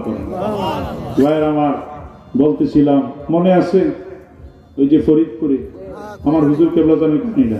আমি এই কথাগুলো এই জন্য বলতেছি, আমার নবী, আমার কেবলাজান খাজা ফরিদপুরি নবীর প্রেমের পানি দিয়া তার দেহটাকে নরম করে আল্লাহ রাসূলের প্রেম ভিতরে হাসিল করে এই নবীর প্রেমের উজ্জ্বল শিখা হিসেবে তিনি প্রজ্বলিত হয়েছেন। কিয়ামত পর্যন্ত বিরোধিতা করবা, খাজা ফরিদপুরের একটা পশমের গতি করতে পারবা। একতারা মিলাদ বন্ধ করতে চায়। আপনি খবর নিয়ে দেখেন, আটরশি হুজুরের আওলাদের একটা হুকুমে যখন হুকুম করে এক টাইমে আমরা সারা বাংলাদেশে ৮৬,০০০ গ্রামে একসাথে মিলাদ করি, কয় জায়গায় বন্ধ করবা? বাংলাদেশে এমন কোন থানা, ইউনিয়ন, গ্রাম নাই যেখানে আটরশি হুজুরের একজন মরিদ নেই। সুবহানাল্লাহ করেন না? এটা কি পেশি শক্তি না, উপরের শক্তি না, এটা এমপি মন্ত্রী কিনি না। আমার পীর বলছে, বাবা আমি প্রেমের রশি দিয়ে মানুষকে কাছে আনছি। কোনদিন শিবপুর আসছে, নরসিংদী আসছে, ঢাকা আসছে। যে পদার্থের যত বেশি আকর্ষণ শক্তি, সে দূরের বস্তুকে তত কাছে টানে। হ্যাঁ, মদিনার নবীর হৃদয়ের টানে আজও পর্যন্ত কোটি কোটি মুমিন মুসলমান নবীর রওজা জিয়ারত করতে যায়। 850 বছর আগে বাবা শাহজালাল সিলেটে ঘুমাইছে, 24 ঘন্টা তার রওজা জিয়ারত হচ্ছে। আর আমি এই বিরোধিতা কইরা কত বড় মাওলানা মারা যায় 1 বছর পরে কেউ স্মরণ করে না। তাহলে কই চকির তোলা, কই আগর তোলা, কই উগুর তোলা? বাইরে আমার আমরা কিন্তু ওই সামনের টারে বড় পাইয়া আল্লাহর ওলি আসল কিছু আমরা ভুলে গেছি। তারপরে ওখানে হুজুর বললেন যে তোমরা যেই বাবুর ভয় দেখাইতেছো, মনে আছে? ওই গজলটা দিয়ে বুঝাইলেন যে আমি আল্লাহর শক্তির উপর নির্ভর করে নবীর তরিকা প্রচার করার জন্য আমার পীর আল্লাহর প্রতিনিধি, আল্লাহর খলিফাতুল্লাহ খাজা এনায়েতপুরীর হুকুম মাথায় করে আটরশিতে এসেছি। পৃথিবীর কোন শক্তি আমার ক্ষতি করতে পারবে না। নিয়ে আসো গরু। একটা গরু নিয়ে আসলো, হুজুর নিজ হাতে জবাই করে দিলেন। কুলিন্না সলাতি ওয়া নুসুকি ওয়া মাহিয়ায়া ওয়া মামাতি লিল্লাহি রাব্বিল আলামিন। বাবুর কাছে খবর চলে গেল। বাবু তর্জন করে দৌড়ে এসে আমার হুজুরের দিকে তাকায় কয়, আপনার চেহারার দিকে তাকাইলে মনে হয় আপনি ভদ্র পরিবারের সন্তান, তবে আপনি মনে হয় এই এলাকার আইন জানেন না। 15 মাইল এরিয়াতে কোনো মুসলমান গরু জবাই নিষেধ, আযান দেওয়া। হুজুর কয়, আমি আজকে একটা গরু জবাই করলাম আল্লাহ রাসূলের প্রতিনিধির হুকুম মাথায় করে, আমি এখান থেকে নবীর তরিকার বিজয় নিশান উড়াবো। একটা গরু দিয়ে শুরু হলো, অনাগত ভবিষ্যতে এই আটরশির গ্রামে লক্ষ লক্ষ গরুর গলায় ছুরি চলবে। লম্বা ইতিহাস। পরে বাবুর মা আবার একটা অসুস্থতা ছিল, সে স্বপ্নে দেখেছিল যে একজন মুসলিম গুরু আল্লাহর একজন ওলি আসবে, উনি আসলে উনি যদি একটু আপনাকে তাকবীর করে আপনার জন্য দোয়া করে, তাছাড়া আপনার রোগটা ভালো হবে না। পরে বাবু হুজুরকে বলল, আপনি বেলা ডুবার আগে এই গরু টরু নিয়ে এখান থেকে চলে যাবেন, বেলা ডুবার পরে আপনি এখানে থাকলে আপনাকে পানিশমেন্ট করা হবে। বাবু বলছে, বাবা হে বাবু, আমার পীর বললেন, বাবু আমি আপনার হুকুমে চলি না, আমি আমার পীরের হুকুম আল্লাহ রাসূলের আদর্শ বাস্তবায়ন করার জন্য এখানে এসেছি। আল্লাহ যদি আমারে রাখে আমি এখানে থাকবো, আল্লাহ নিলে আমি চলে যাব। এরপরে বাড়িতে গেছে, যাওয়ার পর বাবুর মা বলতেছে, বাবা কোথায় গেছিলি, কি হয়েছে? তোর চেহারাটা অগ্নি শর্মা দেখা যায় কেন? মা প্রত্যেকে জানে মুসলিম পীর আইসা অমুক অমুককে নিয়ে এখানে গরু জবাই করছে, তো বাবা ওনাকে গালমন্দ করেছ? না মা, আমি বলছি বেলা ডুবার আগে চলে যাইতে। বলছে সব মুসলমান এক পাল্লা মাইপো না, কোন কোন মুসলমানের সাথে ঈশ্বরের যোগাযোগ আছে। এরপরে বাবুর মা বাবুর হাতে ধরে বললেন, আমি তোকে বললাম আমাকে ওনার কাছে নিয়ে যা, আমার যে রোগটা আছে আমি স্বপ্নে দেখেছি উনি ছাড়া, ওনার উসিলা ছাড়া রোগটা ভালো হবে না।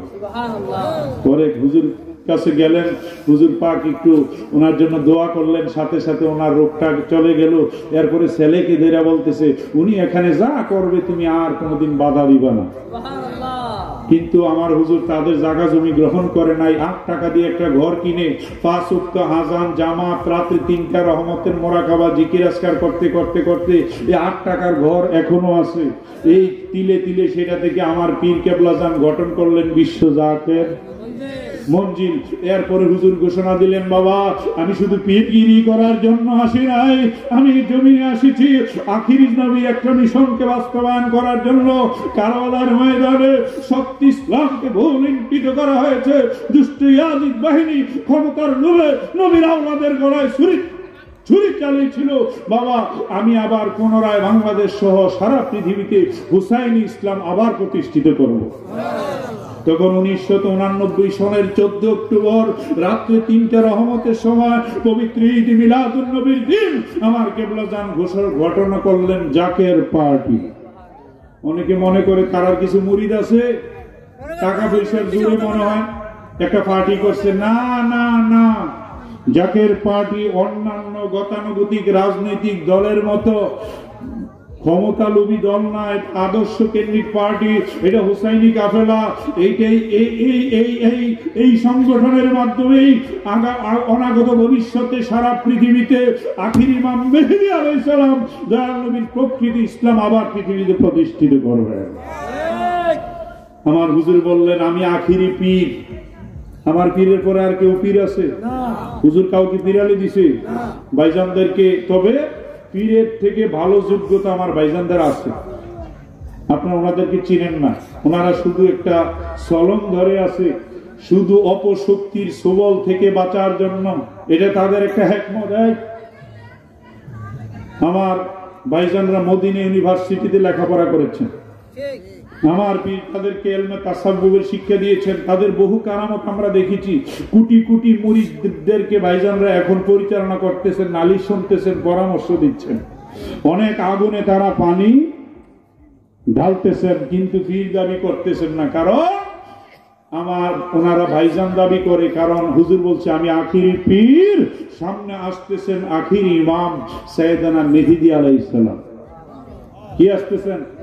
একটা আজান দিলাম, হয়তোবা অনাগত ভবিষ্যতে আর কখনো আপনাদের সাথে দেখা হবে না, কিন্তু বাস্তবতার মুখোমুখি হয়ে আপনারাই বলবেন। ছোট মুখে উনি একটা কথা বলে গিয়েছিল, আমার কথাটা মাথায় রেখেন। কারণ হাদিস শরীফে এসেছে, আবু দাউদ, নাসাই, ইবনে মাজাহ, সিয়াসিত্তার প্রায় কয়টা হাদিস শরীফ গ্রন্থে আল্লাহর হাবিব যে ভবিষ্যৎবাণী করেছেন, নবীজি বলেছেন আখির ইমাম সাহেব আসার আগে পৃথিবীতে অনেক কিছু ঘটনা ঘটবে। নবীজি একটার পর একটা বর্ণনা দিয়েছেন। আমরা যারা কোরআন হাদিস রিসার্চ করি, আমরা তরিকতপন্থী ছাড়াও শরীয়তপন্থীরাও বলতেছেন আখির ইমাম সাহেব আসার সময় খুব কাছে। তো আমার পীর বলছে, বাবা আমি শুধু পিরানি করতে আসি নাই, আমি আখির ইমাম মেহেদী আলাইহিস সালামের ক্ষেত্র প্রস্তুত করতে এসেছি। আমি যে সংগঠন করেছি, এই সংগঠনের মাধ্যমে ইমাম সাহেবকে রিসিভ করা হবে। মহান আল্লাহ প্রিয় মুর্শিদ আমার আখিরি ইমাম, মহান আল্লাহ প্রিয় মুর্শিদ আমার আখিরি ইমাম। তিনি যখন আসবেন সারা পৃথিবীর সবার একমাত্র মুর্শিদ হবেন ইমাম মেহেদী আলাইহিস সালাম। সুবহানাল্লাহ। একমাত্র মুর্শিদ কে হবেন? আক্রোশীর মুরিদ বলেন, ফুলতুলির মুরিদ বলেন, সরমনার মুরিদ বলেন, যারাই হুসাইনি কাফেলা আসবে, মুমিন মুসলমান হবে, সবাইকে একটা পতাকার তলা আনা হবে, লা ইলাহা ইল্লাল্লাহু মুহাম্মাদুর সাল্লাল্লাহু আলাইহি ওয়াসাল্লাম। একটা আযান আজকে এখানে দিয়ে গেলাম। আর এই মিশনই হলো আক্রোশীর মিশন। সুবহানাল্লাহ। এই মিশনই জাকের পার্টির মিশন। আপনারা শুনেছেন ইতিমধ্যে জাকের পার্টির চেয়ারম্যান সাহেব সারা বাংলাদেশে জনসভা করতেছে। ইনি কিন্তু সচরাচর নামে, আমরা কি অন্য দলের মতো রাজনীতিতে ওইভাবে নামি? তাইলে উনি হঠাৎ করে নামলেন কেন? একবার 2006 সালে, 16 সালে, আবার এখন নামলেন। উনি আমাদেরকে বলতেছেন আপনারা মানুষকে বলেন, কে মানলো মানলো না। আমাদের মুয়াজ্জিনের কাজ হলো আজান দেওয়া, কি মসজিদে আসলো না, এটা মুয়াজ্জিন জবাব দিতে। যুগ যুগ ধরে বাবা ওলিয়া উলিয়ারাই জঙ্গল সাফ করেছেন, দেশ আবাদ করেছেন। এই কথা বাস্তব কিনা? তো আমি জাকের পার্টির চেয়ারম্যান মহোদয়ের পক্ষ থেকে, আমার পীরের এই দপ্তরের পক্ষ থেকে দরবার শরীফের পক্ষ থেকে আমি আপনাদেরকে একটা আজান দিয়ে গেলাম, আপনারা অপেক্ষায় থাকেন। ইমাম মেহেদী আলাইহিস সালাম আসতেছেন। তবে তিনি কি নিয়ে আসতেছেন? একবার একজন প্রশ্ন করলো, হুজুর আখির ইমাম সাহেব আসবে কবে? হুজুর বললেন, ইমাম সাহেব আসার আগে যা ঘটবে আপনি যদি জানতেন ভয়েও জিগাইতেন না, আল্লাহর কাছে ফরিয়াদ করতেন, আল্লাহ আখির ইমামরে এত তাড়াতাড়ি পাঠায়ও না। দয়াল নবী রহমত নিয়ে আসছে। কি নিয়ে আসছে? রহমত দিয়ে কি সব মানুষ হেদায়েত হয়েছে? মানছে? আখির ইমাম আসবেন, রহমত তো আছেই, গজব নিয়ে আসবেন নাফরমানদেরকে সাইজ করার জন্য, নাফরমানদেরকে। আর এই সাইজের পালা শুরু হয়েছে করোনা দিয়া। কি দিয়া জানি না, কে কিভাবে আমার কথাগুলি গ্রহণ করতেছেন। আমি কোনো ফলো আপ নাম করা ইউটিউবের কোনো বক্তা না। আমি আমার ওলি আউলিয়ার বংশে আমার জন্ম। শিশুকালে জিন দেখার জন্য আট্রসি যায়া খাজা ফরিদপুরের কাছে তরিকা নিয়েছি। যেহেতু এই জামানার মহান মুজাদ্দেদ এসেছেন, বহু পীরের পীরালি শেষ। কারণ বড় হুজুর আসলে ছোট হুজুরের আর ভাগ থাকে না। তখন আমরা আমাদের পীরালি সাইরা, বংশের সব সাইরা, আল্লাহ রসুলের ইজ্জতের খাতিরে আমি খাজা বাবার কাছে মুরিদ হয়েছি। মুরিদ হয়ে আমি রিসার্চ করতে করতে দেখলাম যে আখিরি জামানার শেষ চূড়ান্ত ফাইনাল খেলাটা সংগঠিত হবে খাজা ফরিদপুরি নেতৃত্বে। এত কোটি কোটি মুরিদের পীর, কিন্তু টেলিভিশনের পর্দায় ওনারে দেখা যায় না, কোন এলাকায় আসে না, কোন মুরিদের বাড়িতে এক গ্লাস পানিও খায় না। হুজুর বলছে, বাবা সময় সবকিছু বলে দিবে। এবং অনেকে তার নামটাও জানে না। বলছে, বাবা আমি এসি গোলামি করার জন্য, চাকরি করার জন্য। রাজা এনায়েতপুরি যেদিন আমার পীরকে আট্রসিতে পাঠায়, বলছে আজকে যে আট্রসির চুলায় আগুন জ্বালবা, কিয়ামত পর্যন্ত তোমার দরবারের চুলার আগুন বন্ধ হবে না। এবং তোমার এই চুলা থেকে চুলা বাড়তে বাড়তে সারা পৃথিবীতে চুলার কোটি কোটি মুমিন মুসলমানের মেহমানদারি চলবে। আপনারা শুনলে খুশি হবেন। সেই ধারাবাহিকতায় আজকে সেই চুলার আগুন আপনারা গ্রামে জ্বলতেছে না? প্রত্যেক বছর তবরক খান না? এখানেই শেষ না। জাকের পার্টির চেয়ারম্যান ইতিমধ্যে সারা বাংলাদেশে 13টা খিমা করতেছেন। মুসা আলাইহিস সালামকে আল্লাহ বলছিল খিমা বানাও। কি বানাও? নূহ আলাইহিস সালামকে বলছিল কিস্তি বানাও। যখন অধর্ম অনাচার বেড়ে যায়, নাফরমানদেরকে আগাছা আপনি জমির মধ্যে রোয়া রইছেন, আমার কথা বুঝেন? তো ক্ষেতের আইলে যায় যদি দেখেন যে আগাছা, আপনি বদলা রেখে কি দিবেন? হ্যাঁ, বাসা দিবেন। কি দিবেন? তো যুগে যুগে যখন আগাছা হয় আল্লাহ বাসা দেয়।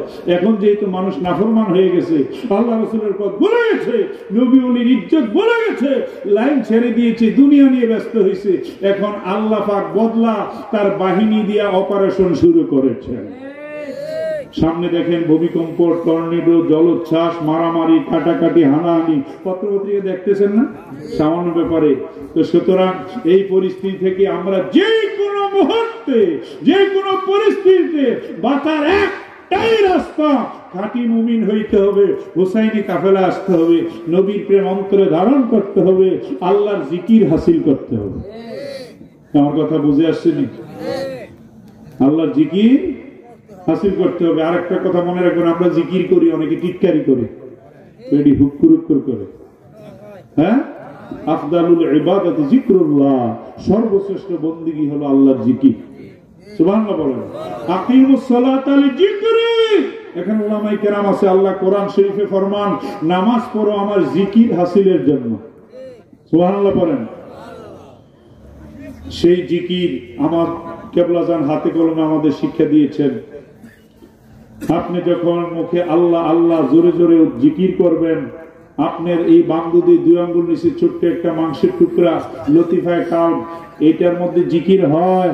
আমরা কুফুরি ঢাকনা দিয়ে রাখছি দুনিয়ার শাস্ত্রা কাঠালের কারণে, জড়জগতের প্রভাবে, মিথ্যার প্রভাবে এটা ঢাকনা আছে। কিন্তু সকাল সন্ধ্যা আল্লাহর ওলির কাছে গিয়ে, আল্লাহ রাসূলের প্রতিনিধির কাছে গিয়ে নবীর তরিক অনুযায়ী জিকির করবেন।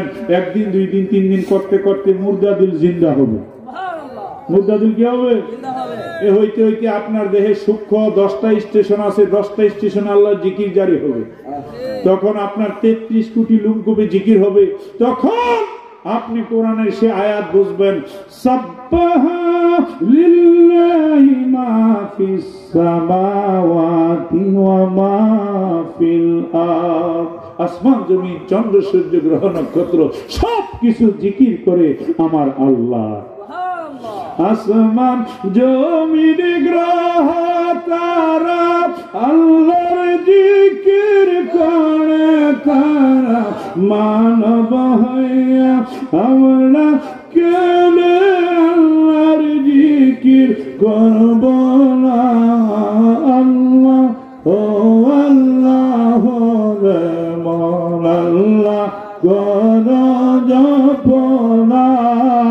আল্লাহ আল্লাহ কিছুই করেন না, আরে দিল জিন্দা হবে। আল্লাহ আল্লাহ আল্লাহ আল্লাহ আল্লাহ।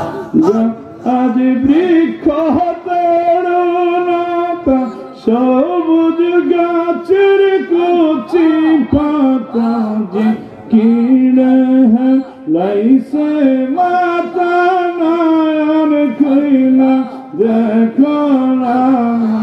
আল্লাহ ও আল্লাহ রে মন আল্লাহ কর জপনা। আল্লাহ লা ইলাহা ইল্লাল্লাহু মুহাম্মাদুর রাসূলুল্লাহ। আমার আল্লাহ পাক কোরআন শরীফের মধ্যে ফরমান, আলা বিযিকরিল্লাহি তাতমাইন্নুল কুলুব। বান্দার যদি আত্মায় শান্তি চাও, যদি শান্তি পাইতে চাও, আমি আল্লাহর জিকির করো। আপনি আত্মসি যায়েন না, ভালো না লাগলে যে আল্লাহর জিকির করতে সমস্যা আছে নি, তাকে শুধু শিখায় জিকির। হুজুরকে বাবা আমার কাছে আসো, আর না আসো, তুমি একজন ভালো মানুষ হও, আল্লাহ রাসূলের পথে আসো। এই ডাক্তারের কাছে রোগ না ভালো হইলে আরেক ডাক্তারের কাছে যাও, কিন্তু রোগ সারাইতে হবে। সবচেয়ে বড় রোগ, সবচেয়ে বড় রোগ আল্লাহ রাসূলের কথায় লাইনটা আমাদের ভালো লাগতেছে না। যদি লাগতোই আজকে কি মাহফিলে এই অবস্থায় তো? হ্যাঁ, আপনাকে গান সিনেমা নাটক কি আল্লাহ জিকিরে থেকে মাহফিল দিয়ে দামি নাকি? তাহলে সেইটা পছন্দ হয়, এটা পছন্দ হয় না, বোঝা গেল আমাদেরকে মহারোগে ধরেছে। এই মহারোগের ঔষধ নাই, চিকিৎসক নাই, নাই সে ঔষধ জগতে। খুঁজিয়া কাতর হইলে কি হবে, পারিবে না তারে ফিরাতে। এই রোগ সারাইতে হইলে আল্লাহর জিকিরের মধ্যে আমাদের ডুব দিতে হবে। সুবহানাল্লাহ। ভাইরা আমার, সকাল সন্ধ্যা আল্লাহর জিকির করবেন, রাজি আছেন? আর এই শক্ত মাটিতে ফসল হয় না, একটা কথা মনে রাখবেন। আপনারা বলেন শক্ত মাটিতে ফসল হয়? এই মাটিটার মধ্যে যদি ফসল বুনাইতে চাই, পানি দিতে হবে, নরম করতে হবে। তো আমাদের এই শাস্ত্রা কাঠালে দুনিয়ার প্রভাবে আমাদের দিলটা শক্ত। এই শক্ত দিলটা নরম করার জন্য সবচেয়ে বড় ঔষধ হলো নবীর দুরূদ, নবীর মহব্বতের পানি। চিৎকার করে পড়ুন সুবহানাল্লাহ। তা আপনাদের কাছে আমার করজোড়ে অনুরোধ রইল, নবীর দুরূদ, আল্লাহর জিকির, এই দুইটা জিনিস ভুলবেন না। আর একটা কথা বলি, অনেকে বলে যে আমরা যাব ওয়াজ মাহফিলে বা পীর ফকিরের দরবারে, মহিলারা যায় কেন? হ্যাঁ ও মিয়া, আপনি আমার যেমন দিন ইমান দরকার, মা বোনদের দরকার আছে না? ডাইরেক্ট কোরআন শরীফে আল্লাহ বলেছেন, কোন আলেম থাকলে আমার কাছে আসেন দলিলের জন্য। আল্লাহ বলেছেন, হে নবী, নারীরা যদি আপনার কাছে বায়াত নিতে চায়, আপনি পর্দার আড়াল থেকে তাদেরকে বায়াত করেন। এবং মহিলাদের জন্য নবীর দরবারে একটা দিন ধার্য করা হয়েছিল। সুবহানাল্লাহ বলেন। ও আরেকটা কথা শুনলে খুশি হবেন, আশ্চর্য হবেন। এই জগতে আমার নবীর হাতে প্রথম যিনি মুসলমান, তিনি হলেন মহিলা, পুরুষ না। তিনি মা খাদিজাতুল কুবরা রাদিয়াল্লাহু তাআলা আনহা। এবং ইসলামের জন্য তার একটা এত ব্যাপক। আরব দেশে একটা পাহাড় আছে, ওই পাহাড়ে হজের সময় হাজী সাহেবরা যদি একবার ওঠে, দ্বিতীয়বার ওঠার সাহস করে না। কিন্তু ওই পাহাড়ের মধ্যে আমার নবীজি মোরাকাবা করতেন। ধ্যানমগ্ন থাকতেন, আল্লাহর প্রেমের পূর্বে নবীজি ডুইবা যাইতেন। ওই পাহাড়ের উপর মা খাদিজাতুল কুবরা রাদিয়াল্লাহু তাআলা নবীজির জন্য খাদ্য পানি নিয়ে উঠতেন। সেখানে উঠা মা খাদিজার বয়স তখন 50 কি 55 বছর, আর নবীজির বয়স 25 থেকে 30 বছর। তো যেই পাহাড়ে একজন যুবক একবার উঠলে আরেকবার ওঠার সাহস, ইতিহাস সাক্ষী দেয় আমার নবীর জন্য ওই পাহাড়ে মা খাদিজা কোনো কোনো দিন 70 বার ওঠানামা করেছে। ত্যাগ কারে করে, কেন ওঠানামা করেছেন? মা খাদিজাতুল কুবরা রাদিয়াল্লাহু তাআলা ওই পাহাড়ের উপর উঠে নবীজির জন্য খাদ্য পানি দিয়া কষ্ট করে করে 1-1.5-2 ঘন্টা লাগায় পাহাড়টা বেয়ে বেয়ে নামতেন। নামার পরে ওনার মনটা বাড়ির দিকে যাইতে চাইতো না। আরে তিনি তো শুধু আমার স্বামী না, তিনি তো আল্লাহর নবী। তাকে ভালোবাসা হলো আমার জীবনের চাইতে বেশি ভালোবাসা হলো ঈমান। যদি নবীজি ধ্যান ভঙ্গ করে কিছু দরকার পড়ে, আমি খাদিজা যদি এটা গ্যাপ দেই, যদি না দিতে পারে, তাইলে আল্লাহর কাছে আমি আসামি হয়ে যাব।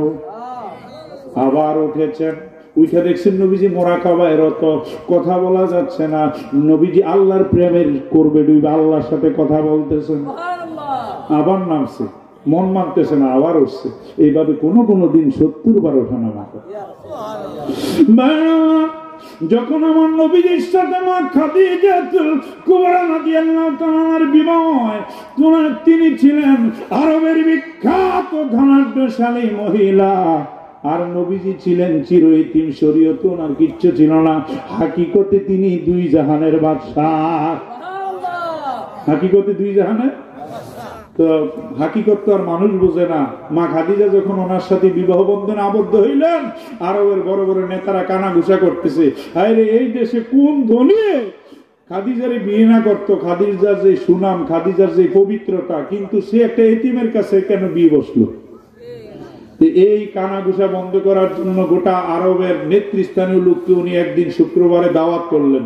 দাওয়াত করে ভালো করে খাওয়াইয়া বলতেছে, আপনাদের ডেকেছি, আপনারা একটা কথা কানাঘুষা করেন, আজকের থেকে আপনাদেরকে সাক্ষী রেখে আমার জীবনের, যেহেতু মুহাম্মদ সাল্লাল্লাহু আলাইহি ওয়াসাল্লাম শরীয়তে সম্পদ নাই, আমার জীবনের সব সম্পদ আমি মুহাম্মদ সাল্লাল্লাহু আলাইহি ওয়াসাল্লামের মহব্বতে আল্লাহর সন্তুষ্টির জন্য ইসলামের নামে হেবা করে দিলাম। এইভাবে করতে করতে করতে মা খাদিজাতুল কুবরা রাদিয়াল্লাহু তাআলা তার সংসার জীবন প্রায় শেষ। একদিন ইন্তেকালের অনেক দিন পূর্বে নবীজিকে ডাইকা বলতেছেন, ইয়া রাসূলুল্লাহ, ইয়া হাবিবাল্লাহ, নবী গো, আপনার সংসারে আসার পরে আমি কোনদিন কিছু দাবি করি নাই, আমার প্রতি আপনি কোনো মনোকষ্ট রাখবেন না।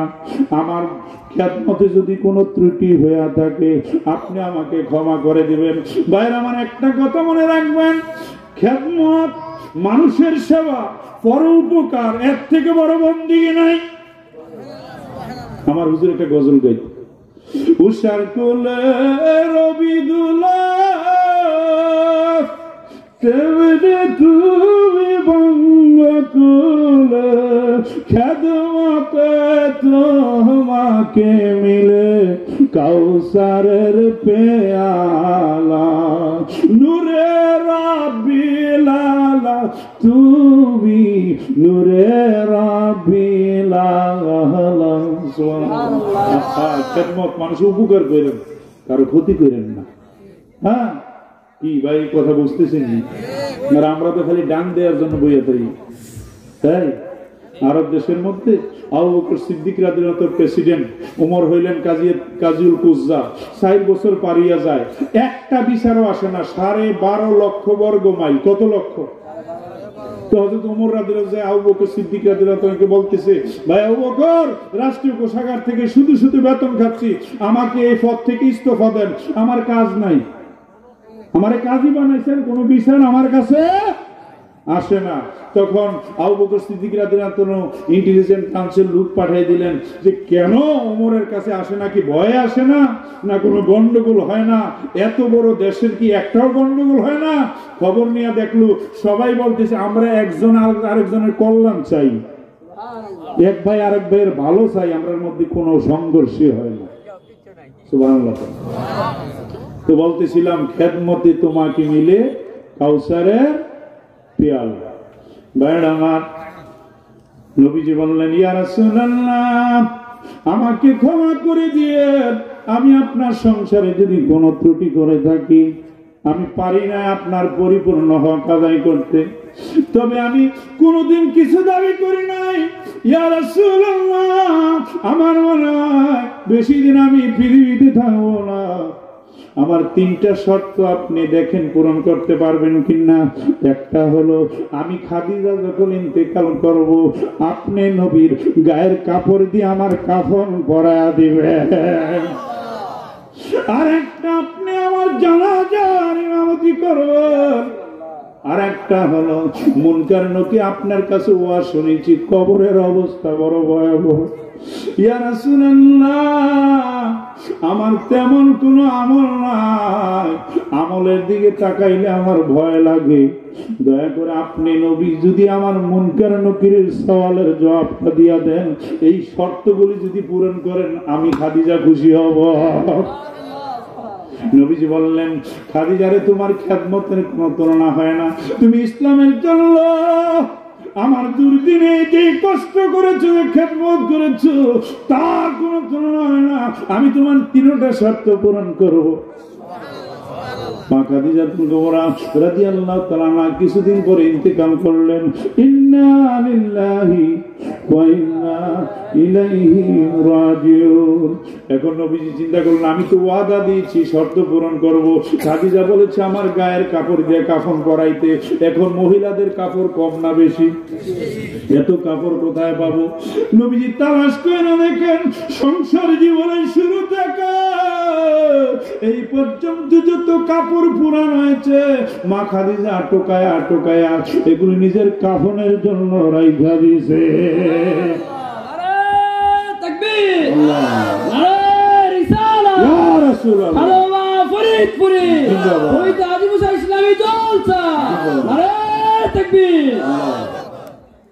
নবীজির গায়ের কাপড় মোবারক দিয়ে মা খাদিজার কাফন করাইলেন।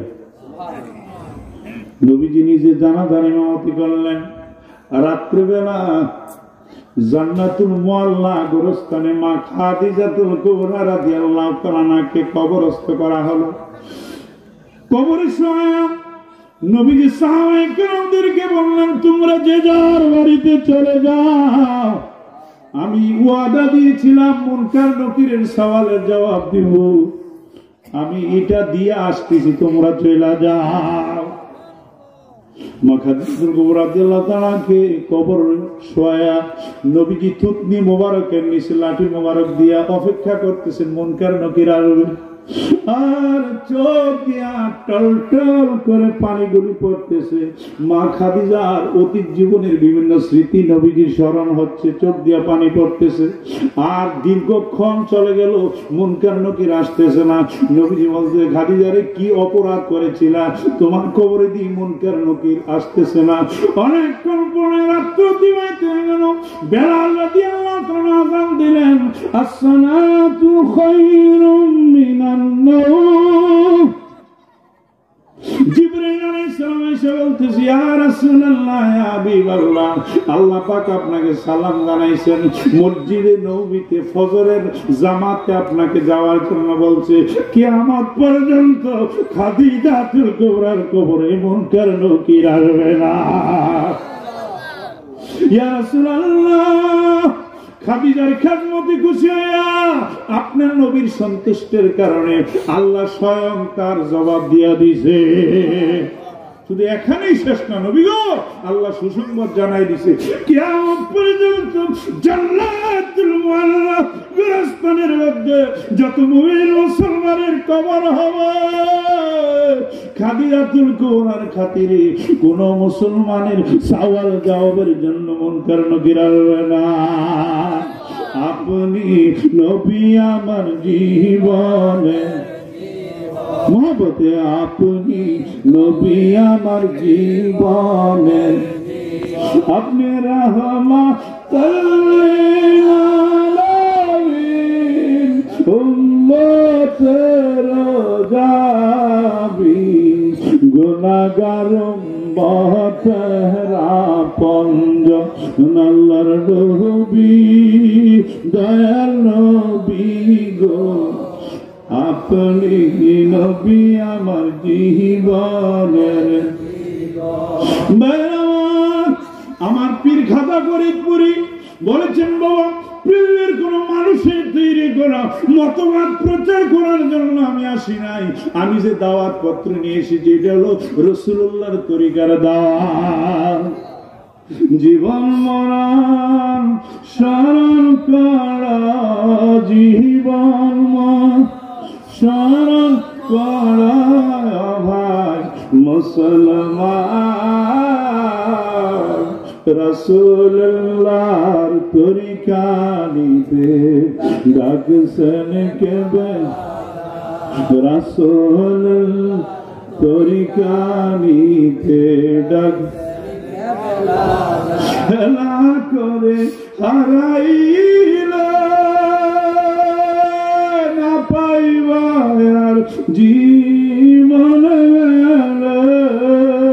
কান্দে আনা পাইবা শেষ কান্দি পাইবা শেষ মুর্শিদ কেবলা যা রাসূলুল্লাহর তরিকা নিতে ডাকছে আমার কেবলা জান জীবনের চাইতে নবীকে ভালোবাসতেন, সেই ভালোবাসার প্রশিক্ষণ আমাদের দিতেন। হুজুর কেবলা জান তাহাজ্জুদের সময় রহমতের সময়টা আমার নবীর প্রেমে গজল গাইতেন। দিন মোহরিস নবী ইশকেতে কুরবান সবি ইমান মহব্বত আমার নবী মুস্তাফায় রে ইমান মহব্বত আমার নবী মুস্তাফায় যার শরণে আকাশ হইতে রহমত ঝরে রে আর রহমত আলাহে ইয়া রহমত আমি পাপী তুমি দয়াল চিরদিন কোন কালে শুধু হবে না তোমারি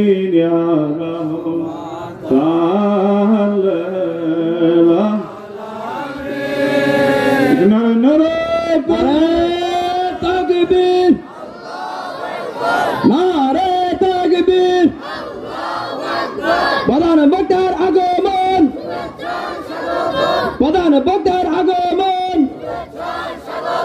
নারে তাকবীর নারে রিসালাত নারে রিসালাত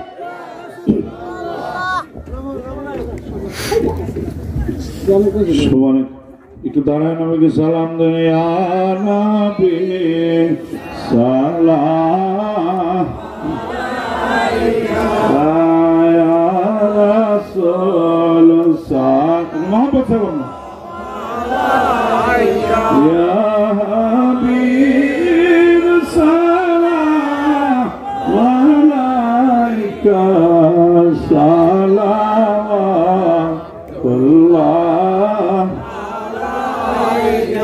अपनी सिराजम मुनीरा साहबीरा आकाश तरका कुलिरा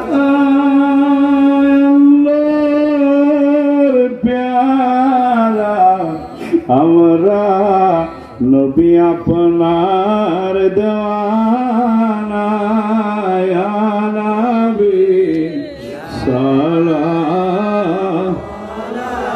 या रसूल सलाम या हबीब सलाम अलैका सलावतुल्लाह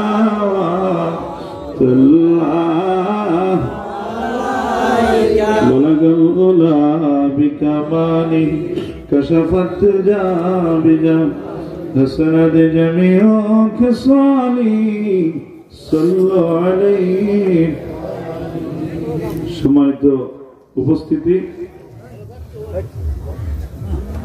আমার শ্রদ্ধাভাজন মুরব্বী, আজকের মাহফিলের সম্মানিত প্রধান বক্তা, প্রধান মেহমান, প্রধান অতিথি, আপনাদের এই দেশেরই কৃতি সন্তান এবং ওনার সাথে আপনারা অনেক সুপরিচিত।